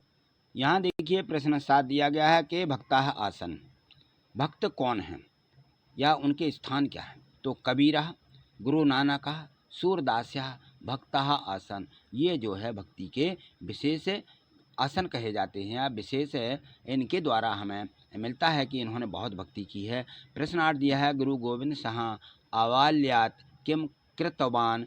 तो यहाँ पे जो गुरु गोविंद हैं बचपन से ही इन्होंने क्या किया है? अबाल्यात किम कृतवान, इन्होंने बचपन से ही क्या किया है? तो गुरु गोविंद बिंद्र आवास्यात जना नाम शक्तिहा, गुरु गोविंद ने क्या किया है? पहले से ही इन्होंने एक जगह बैठ करके आवास्यात जना नाम शक्तियाँ, जो अंदर की शक्तियाँ हैं जागृतम, उनको जागृत किया है। और आत्मविश्वास सैन्य कार्य कृतवान, और उन्होंने क्या किया है? आत्मविश्वास से प्रत्येक कार्य को किया है और वो सफल हुआ है, कहना चाहिए, है ना। आगे देखिए प्रश्न 9 दिया गया है कि तस्मिन् समय कस्य मुगल शासकस्य शासन मासीत। तो तस्मिन् समय माने उस समय, कस्य मुगल शासक, कौन सा जो मुगल शासन है वो शासन मासीत यानी कौन सा वो शासक था जो शासन कर रहा था। तो तस्मिन् समय भारतीय संस्कृति, हमारी जो है भारतीय संस्कृति विनाशकाय क्रूरस्य मुगल शासकस्य औरंगजेबस्य शासन मासीत। तो जो उस समय था भारत, ये हमारी संस्कृति में का जो विनाश कर रहा था, भारत की जो संस्कृति था वो कौन था? मुगल शासक औरंगजेब, वो जो औरंगजेब था उस समय वो यहाँ पे शासन कर रहा था। प्रश्न 10 दिया कि वीर रसस्य सहज कविहा कहा आसीत। वीर रस के जो हैं सहज कवि कौन थे? तो वीर रसस्य सहज कविहा गुरु गोविंद सिंह आसीत। तो वीर रस के जो सहज कवि माने जाते हैं वो गुरु गोविंद सिंह हैं। यहाँ पे देखें प्रश्न 11 दिया गया है कि पाठे आगता नाम धर्म संरक्षका नाम वीर पुरुषाणाम विषय एकम वाक्यम लिखत। इस पाठ में जो धर्म संरक्षण यानी धर्म की रक्षा करने वाले वीर पुरुष, उनके विषय में एक एक वाक्य लिखिए। तो यहाँ देखिए गुरु नानक सिख धर्मस्य प्रवर्तक गोविंद सिंह वीर भक्त आसीत। तो जो गुरु नानक जो सिख धर्म थे, इनके संस्थापक थे, कौन थे? वो गुरु गोविंद सिंह वीर भक्त थे आसीत। और गुरु गोविंद सिंह धर्मो रक्षितवान, और इन्होंने गुरु गोविंद सिंह ने क्या किया? धर्म की रक्षा भी की है। और विवेकानंदाय बालकस्य नामा नरेंद्र आसीत। जो विवेकानंद हैं इनके बचपन बालकस्य यानी बचपन का नाम क्या था? नरेंद्र था। और शिवाजी शिवराजस्य, जो शिवाजी महाराज हैं, गुरु श्री रामदास आसीत। जो इनके गुरु थे वो श्री रामदास थे। ठीक है, तो ये जो हैं इनके बारे में हमें एक एक वाक्य लिखना है। प्रश्न 12 देखिए, इसमें दिया है कि विभिन्न धर्मेषु, अलग अलग धर्मों के जो पूजा स्थल नाम, जो पूजा स्थल हैं, किम किम कथ्यते सूची निर्माण कुरुत, वो कौन कौन से हैं उनकी यहाँ पे सूची बनाइए। यथा बौद्ध धर्म है, जैसे बौद्ध धर्म का चैत्यालय है। इसी प्रकार से हिंदू धर्म का क्या है? मंदिर है। हिंदू धर्म जितने होते हैं उनके मंदिर होते हैं। मुस्लिम धर्म में इनकी मस्जिद होती है। ईसा धर्म में इनका चर्च होता है। जैन धर्म में इनका देवालय होता है। तो इस प्रकार से हम जो है इन सभी पूजा स्थलों को यहाँ पे हमें समझना चाहिए और इनके हमें नाम भी मालूम होना चाहिए कि कौन से धर्म में कौन सा यहाँ पे पूजा स्थल है। ठीक, तो आज इतना ही। मिलते हैं अगली वीडियो के माध्यम से। आगे देखने के लिए चैनल को सब्सक्राइब कर लिया होगा आपने, नहीं किया है जो नए हैं चैनल से जुड़े हुए हैं चैनल को सब्सक्राइब कर लीजिए, क्योंकि यदि चैनल सब्सक्राइब नहीं करोगे तो आगे वीडियो आपको नहीं प्राप्त हो पाएंगी। और प्रत्येक वीडियो को लाइक भी करना है, जिससे आपके चैनल पर सबसे पहले ऊपर है यह वीडियो दिखने लगे, आपको परेशानी नहीं होगी। तो ठीक है, मिलते हैं अगली वीडियो के माध्यम से। थैंक यू, धन्यवाद। नमस्ते प्यारे बच्चों। तो आइए हम समझते हैं एड ग्रेड अभ्यास पुस्तिका कक्षा 7वीं की जो संस्कृत है, और हमने इसके जो है प्रथमा पाठा से लेकर के अष्टमा पाठा यानी 8 पाठ तक कंप्लीट कर लिए थे। आज हम इसका अगला जो पाठ दिया गया है उसको समझेंगे। तो ये देखिए यहाँ दिया गया है 9वां पाठा यानी पाठ 9 ग्राम जीवनम, गांव का जीवन। ये जो पाठ 9 है, यदि इसके पहले के आपके पाठ है रह गए हैं, नहीं कर पाए हैं, यदि चैनल पर नए हैं तो सबसे पहले तो चैनल को सब्सक्राइब कर लीजिए। और जो है यहाँ पर यदि आप नए हैं तो इसके डिस्क्रिप्शन में लिंक दी गई है, लिंक पर जाकर के पिछले पाठों को कंप्लीट कर लीजिए, या फिर प्ले लिस्ट पर जाकर के तो यहाँ देखिए गणित वाले सर के नाम से यह जो चैनल है इस पर क्लिक करिए और यहाँ पर प्ले लिस्ट लिखा मिलेगा। प्ले लिस्ट जैसे ही दिखे उस पर क्लिक कर दीजिए, बस आपको प्ले लिस्ट खुल जाएगी सभी विषयों की, वहाँ से आप सभी विषय जो है कंप्लीट कर सकते हैं। ठीक है, तो आज हम देखेंगे यहाँ पे 9 पाठ। इसमें दिया है ग्राम का जीवन, गाँव के जो लोग हैं उनका जीवन कैसा रहता है इसके बारे में हम अध्ययन करेंगे। तो देखिए भारत जो हमारा है एक विशाल देश है, जिसका एक बहुत बड़ा भाग आज भी गांव में निवास करता है, और ये लोग आज भी अपनी जीविका के लिए पूर्ण रूप से कृषि पर निर्भर हैं। गांव के लोग क्या करते हैं, यहाँ कोई काम धंधा नहीं रहता है तो वो खेती ही करते हैं, और गांव में लोग प्रायः सदा जीवन व्यतीत करते हैं, उनका सादा जीवन रहता है, बहुत अच्छा।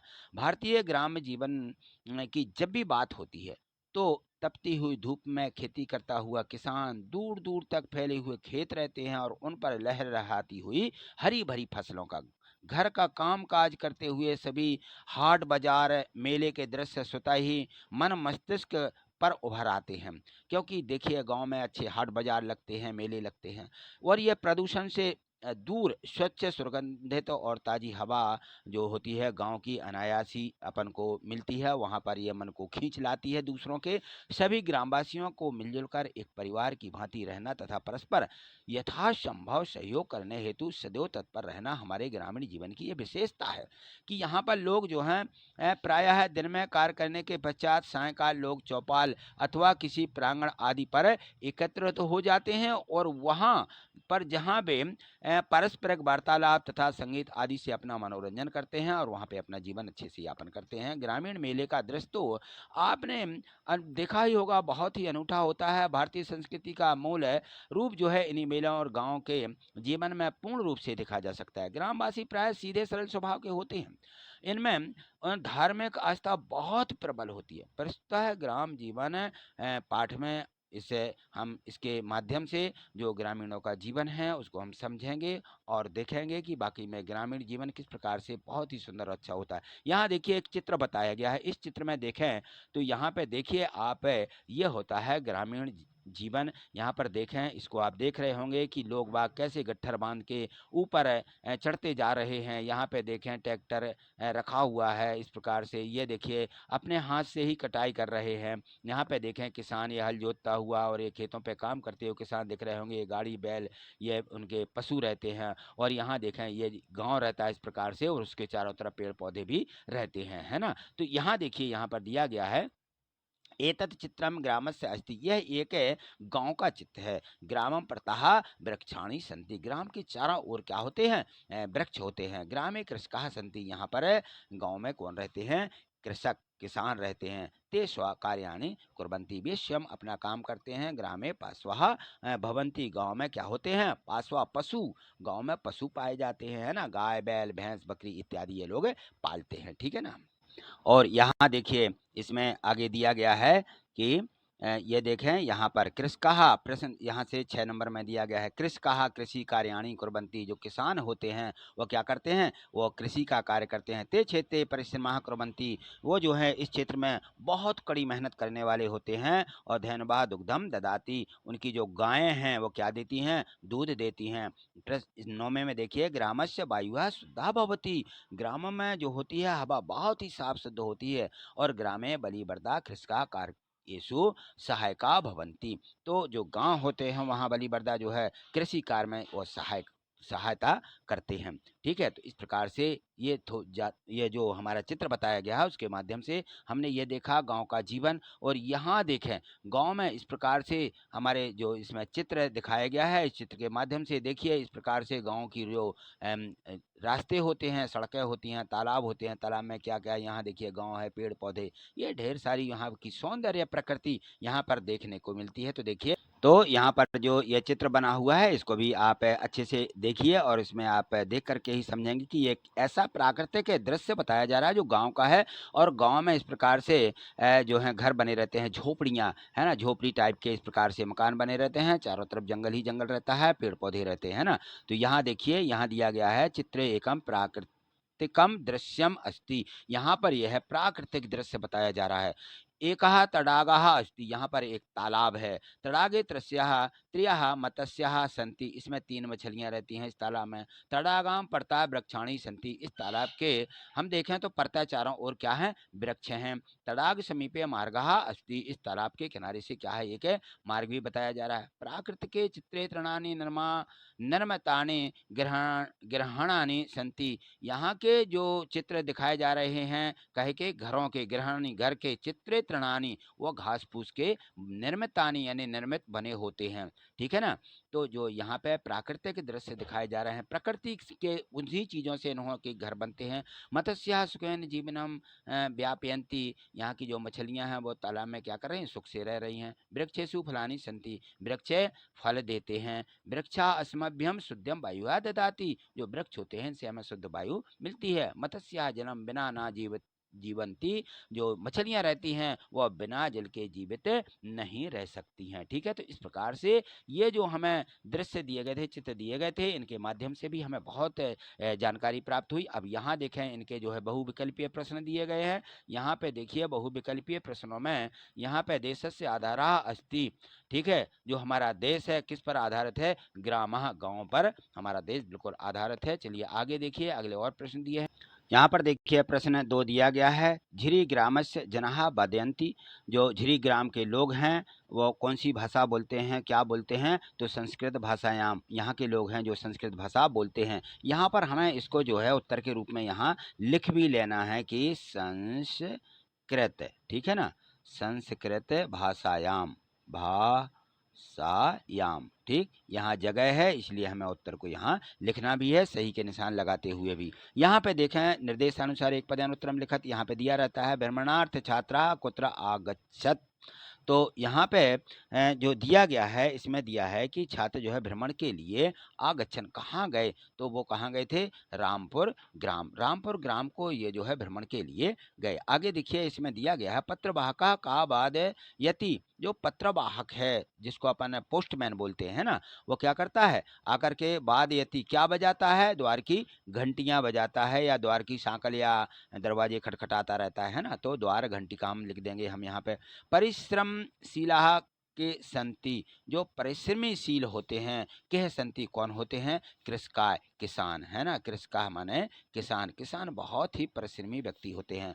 प्रश्न 6 दिया है, कस्मिन् ग्रामे जनाः संस्कृतेन यो भवन्ते भाषयन्ते, तो जो है कहाँ के लोग, कस्मिन् ग्रामे, किस गांव के लोग, जनाः संस्कृतेन यो भाषन्ते, तो किस गांव के लोग संस्कृति भाषा बोलते हैं, तो वो गांव का नाम है झिरी गांव। कौन सा गांव, झिरी गांव के लोग जो है संस्कृत भाषा बोलते हैं। यहाँ पर देखिए प्रश्न 7 है कि भारत देशे औद्योगिक प्रदूषणात् के रहता संति, भारत देश में औद्योगिक की जो प्रदूषण है उस से जो है रहित कौन है, उससे बचा हुआ कौन है ऐसे, तो हमारे भारत देश से प्रौद्योगिक प्रदूषणात् ग्रामः रहता, जो गांव के लोग हैं वे इससे मुक्त रहते हैं। किससे, औद्योगों के, जो हमारे बड़े बड़े औद्योगिक हैं, है ना, फैक्ट्रियां हैं, उनके प्रदूषण से भारत देश के ग्राम के लोग जो हैं उससे मुक्त रहते हैं। प्रश्न 8 दिया है कि सम्यक अध्ययनम कहा करोति, जो सम्यक यानी गहन अध्ययन कौन करता है, तो सम्यक गहन अध्ययनम दीपेश करोति, दीपेश नाम का लड़का है जो बहुत ही गहन अध्ययन कर रहा है। प्रश्न 9 दिया है बलि बर्दादयः भयवः पशवः कुत्र सन्ति, तो बलि बर्दाय जो पशु है वो जो है बलि बर्दाय पशु जो पशु है वो कुत्र संति कहाँ पर है, तो बलिवर्दया दयाः वैभवः पशवः रामपुर ग्रामे संति। रामपुर गांव में ये जो बलिवर्दा जैसा पशु है वो कहाँ पर है, रामपुर गांव में रहता है। यहाँ पर देखिए प्रश्न 10वां दिया गया है, छात्रावास कस्मिन् नगरे अस्ति, तो छात्रावासः इंदौर नगरे अस्ति। छात्रावास कहाँ बना हुआ है, इंदौर नगर में छात्रावास बना हुआ है। यहाँ देखिए प्रश्न 11 दिया गया है, इसका का है कि परतः शब्दयुक्ताम वाक्यम लिखत। इस परतः माने चारों तरफ से जो ऐसा घिरा रहता है शब्दयुक्त, इस शब्द का प्रयोग करते हुए एक वाक्य लिखिए। तो हम यहाँ लिखेंगे ग्रामम परतः कृषि भूमि। हाँ, गांव में जो है, गांव हमारा रहता है वो कृषि भूमि से घिरा हुआ होता है। और गौचारणम भूमि विभिन्न वृक्षाश्र संति, वहाँ पर चारों तरफ हमने देखा है तो चारों तरफ जो है चारा गाय भी होते हैं और विभिन्न वृक्षाश्र संति, और विभिन्न प्रकार के वृक्ष चारों तरफ से हमारे गांव को घेरे रहते हैं, है ना। तो ये जो है हम परतः माने परता माने घेरना, इसका हम प्रयोग इस करके इस प्रकार से वाक्य लिख सकते हैं। पार्श्वे इति प्रयोग युक्ताम वाक्यम लिखत। अब ये पार्श्वे शब्द आया है, तो पार्श्वे शब्द का प्रयोग करते हुए या पार्श्वे इति प्रयोगताम वाक्यम लिखत, इससे भी हमें एक वाक्य लिखना है। तो ग्रामस्य एका नदी प्रवर्ति अतः अत्र शुद्धः वायु बहती। तो हमारे गांव के पक्ष में एक वाक्य है कि गांव में एक नदी बहती है और गांव में यहाँ क्या रहता है, अत्र शुद्ध वायु बहती, और यहाँ पर शुद्ध वायु भी बहती है। ठीक है, तो इस प्रकार से हमें इसको लिखना है। देखिए यहाँ पे प्रश्न 12 जो इसका का दिया है, पंच खाद्य वस्तु नाम नामानी लिखत है। 5 खाने की वस्तुएं जो रहती हैं उनके नाम लिखिए। तो पंचा नाम खाद्य वस्तुनि नामानी गोधूमा है, गोधूमा है यानी होता है गेहूं, गोधूमा यानी गेहूं। चणका है, जो चणकाय होती है, चणकाय जो खाने के काम में आता है, इसको हम चावल बोलते हैं। क्या बोलते हैं, नहीं नहीं, चणिका, चणिका का नाम होता है तो चनका, चनका यानी होता है चना। क्या होता है, चना। और यवाह, यवाह माने होती है जौ। क्या, जो, जिसको हम ज्वार बोलते हैं। तांडुलानी, तांडुलानी यानी होता है चावल। क्या होता है, तांडुलानी यानी चावल। द्विदलानी, और जो जिसमें 2 दल होते हैं जिसको हम बोलते हैं दाल, तो दाल वाली सभी वस्तुएं। इति चा इति संति, तो इस प्रकार से यह खाने वाली हमारी वस्तुएं होती हैं। और यहाँ पर देखें इसमें 12वें में दिया है ग्रामस्य पंच पशु नाम नामानी लिखत। 5 पशुओं के नाम यहाँ पर लिखिए। तो पंच पशु नाम नामानी धैनवाह, धैनवाह माने गाय। क्या होती है, धैनु माने गाय। और महिषा, महिषा माने भैंस। क्या होती है, महिषा यानी होती है भैंस। बलिवर्दा, बलिवर्दा भी ये पशु होता है। अश्व या घोड़ा, अश्व माने घोड़ा।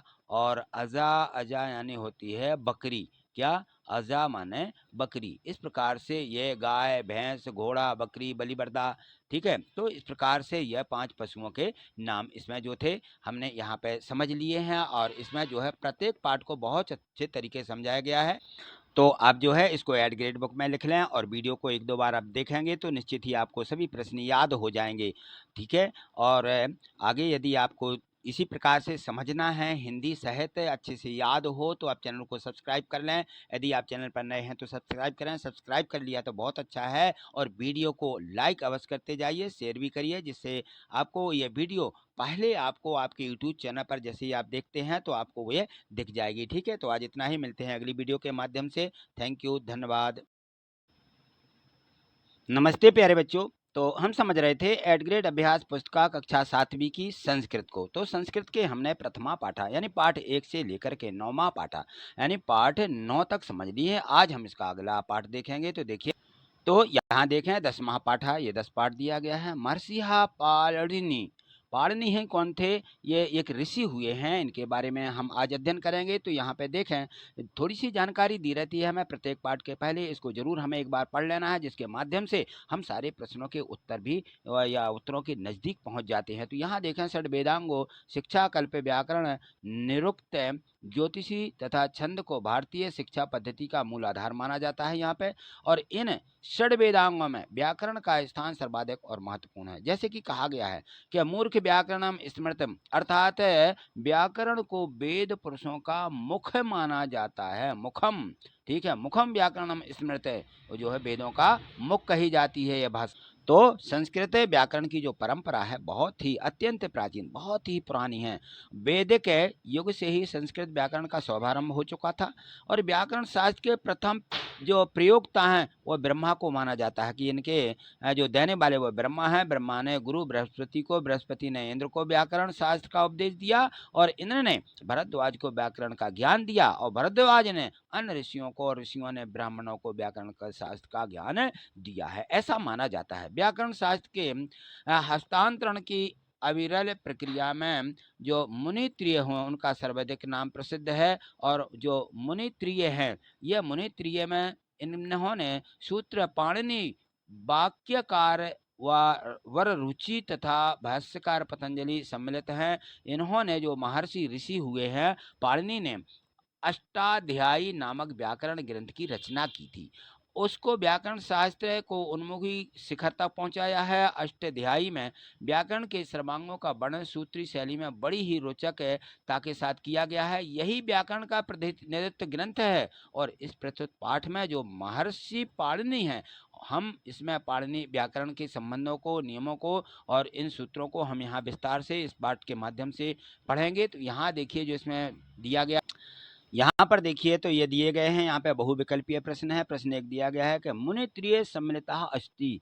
मुनि त्रिय माने जो तीन ऋषि हैं उन कौन से इसमें सम्मिलित किए गए हैं। अस्तिहा तो पतंजलि है। ये तीन ऋषि जो हुए हैं इन्होंने पतंजलि का निर्माण किया है। माहेश्वर सूत्रेषु विज्ञानम अस्ति। माहेश्वर सूत्र विज्ञान जो है वो कौन सा विज्ञान है? स्वर विज्ञान। कौन सा विज्ञान है? स्वर विज्ञान। यहाँ से देखें प्रश्न है, एक पदेन उत्तरम लिख दिया गया है। यहाँ पर है कि समस्त भारतीय भाषा नाम जननी का भाषा। समस्त भारतीयों की जो भाषा है वो कौन सी भाषा है? जो समस्त भारतीयों की भाषा कही जाती है वह है संस्कृत भाषा। संस्कृत भाषा को भारतीय भाषा की जननी कहा जाता है ना, कि ये जो है भारत की सर्वप्रथम भाषा है और यहीं से सारी भाषाएं प्रकट हुई हैं। प्रश्न 5 दिया गया है कि पुरा काले विश्वविख्यात अध्ययन केंद्रम किम आसीत।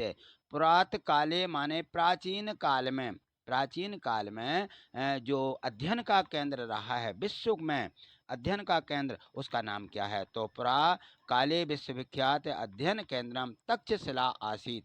तक्षशिला एक ऐसा विश्वविद्यालय है जो कि संस्कृत के लिए ये जाना जाता है। आगे देखें अगला प्रश्न इसमें दिया गया है।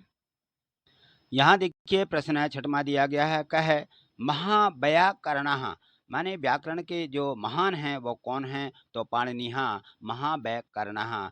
पाणिनि जो है कभी कभी कहे जाने वाले व्याकरण के ये जो है कवि हैं। और प्रश्न 7 दिया गया, पाणिनीयम व्याकरणम प्राचीनम विश्व प्रसिद्धम किम अस्ति। जो पाणिनि हैं, जो पुराने समय की जो व्याकरण है प्राचीन है ना, वो विश्व प्रसिद्ध क्यों है? तो जो व्याकरण है पाणिनीयम व्याकरणम प्राचीन प्रसिद्धम विज्ञानम खलु अस्ति। क्यों प्रसिद्ध है ये? यहाँ पर जो है हमारे विश्व प्रसिद्ध यहाँ पे शास्त्र हैं, इसलिए ये जो है यहाँ की व्याकरण विज्ञान शास्त्र के कारण ही बहुत ही यहाँ पे कहना चाहिए तो प्राचीन और विश्व प्रसिद्ध है।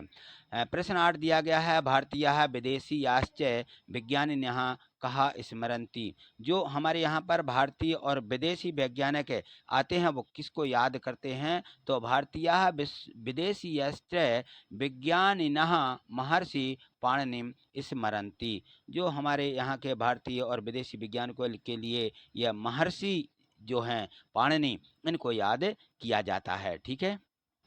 प्रश्न 11वां दिया है कि आचार सहायन व्यंजन वर्णानाम का वर्गादयः वर्गीकरणम कुरुत।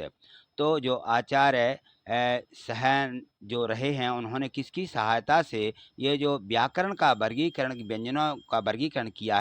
तो ये जो है किसकी सहायता से इन्होंने वर्ग और अन्य वर्गों में वर्गीकृत किया है? तो जो महर्षि पाणिनि हुए हैं। आचार संहयन व्यंजन वर्णानाम महर्षिः पाणिनिं वर्गाद्यः वर्गीकरणम कुरुत। तो जो महर्षि पाणिनि हैं उन्होंने इनको वर्ग और अन्य वर्गों में क्या किया है, वर्गीकरणम कुरुत, वर्गों में वर्गीकृत किया है इस भाषा को।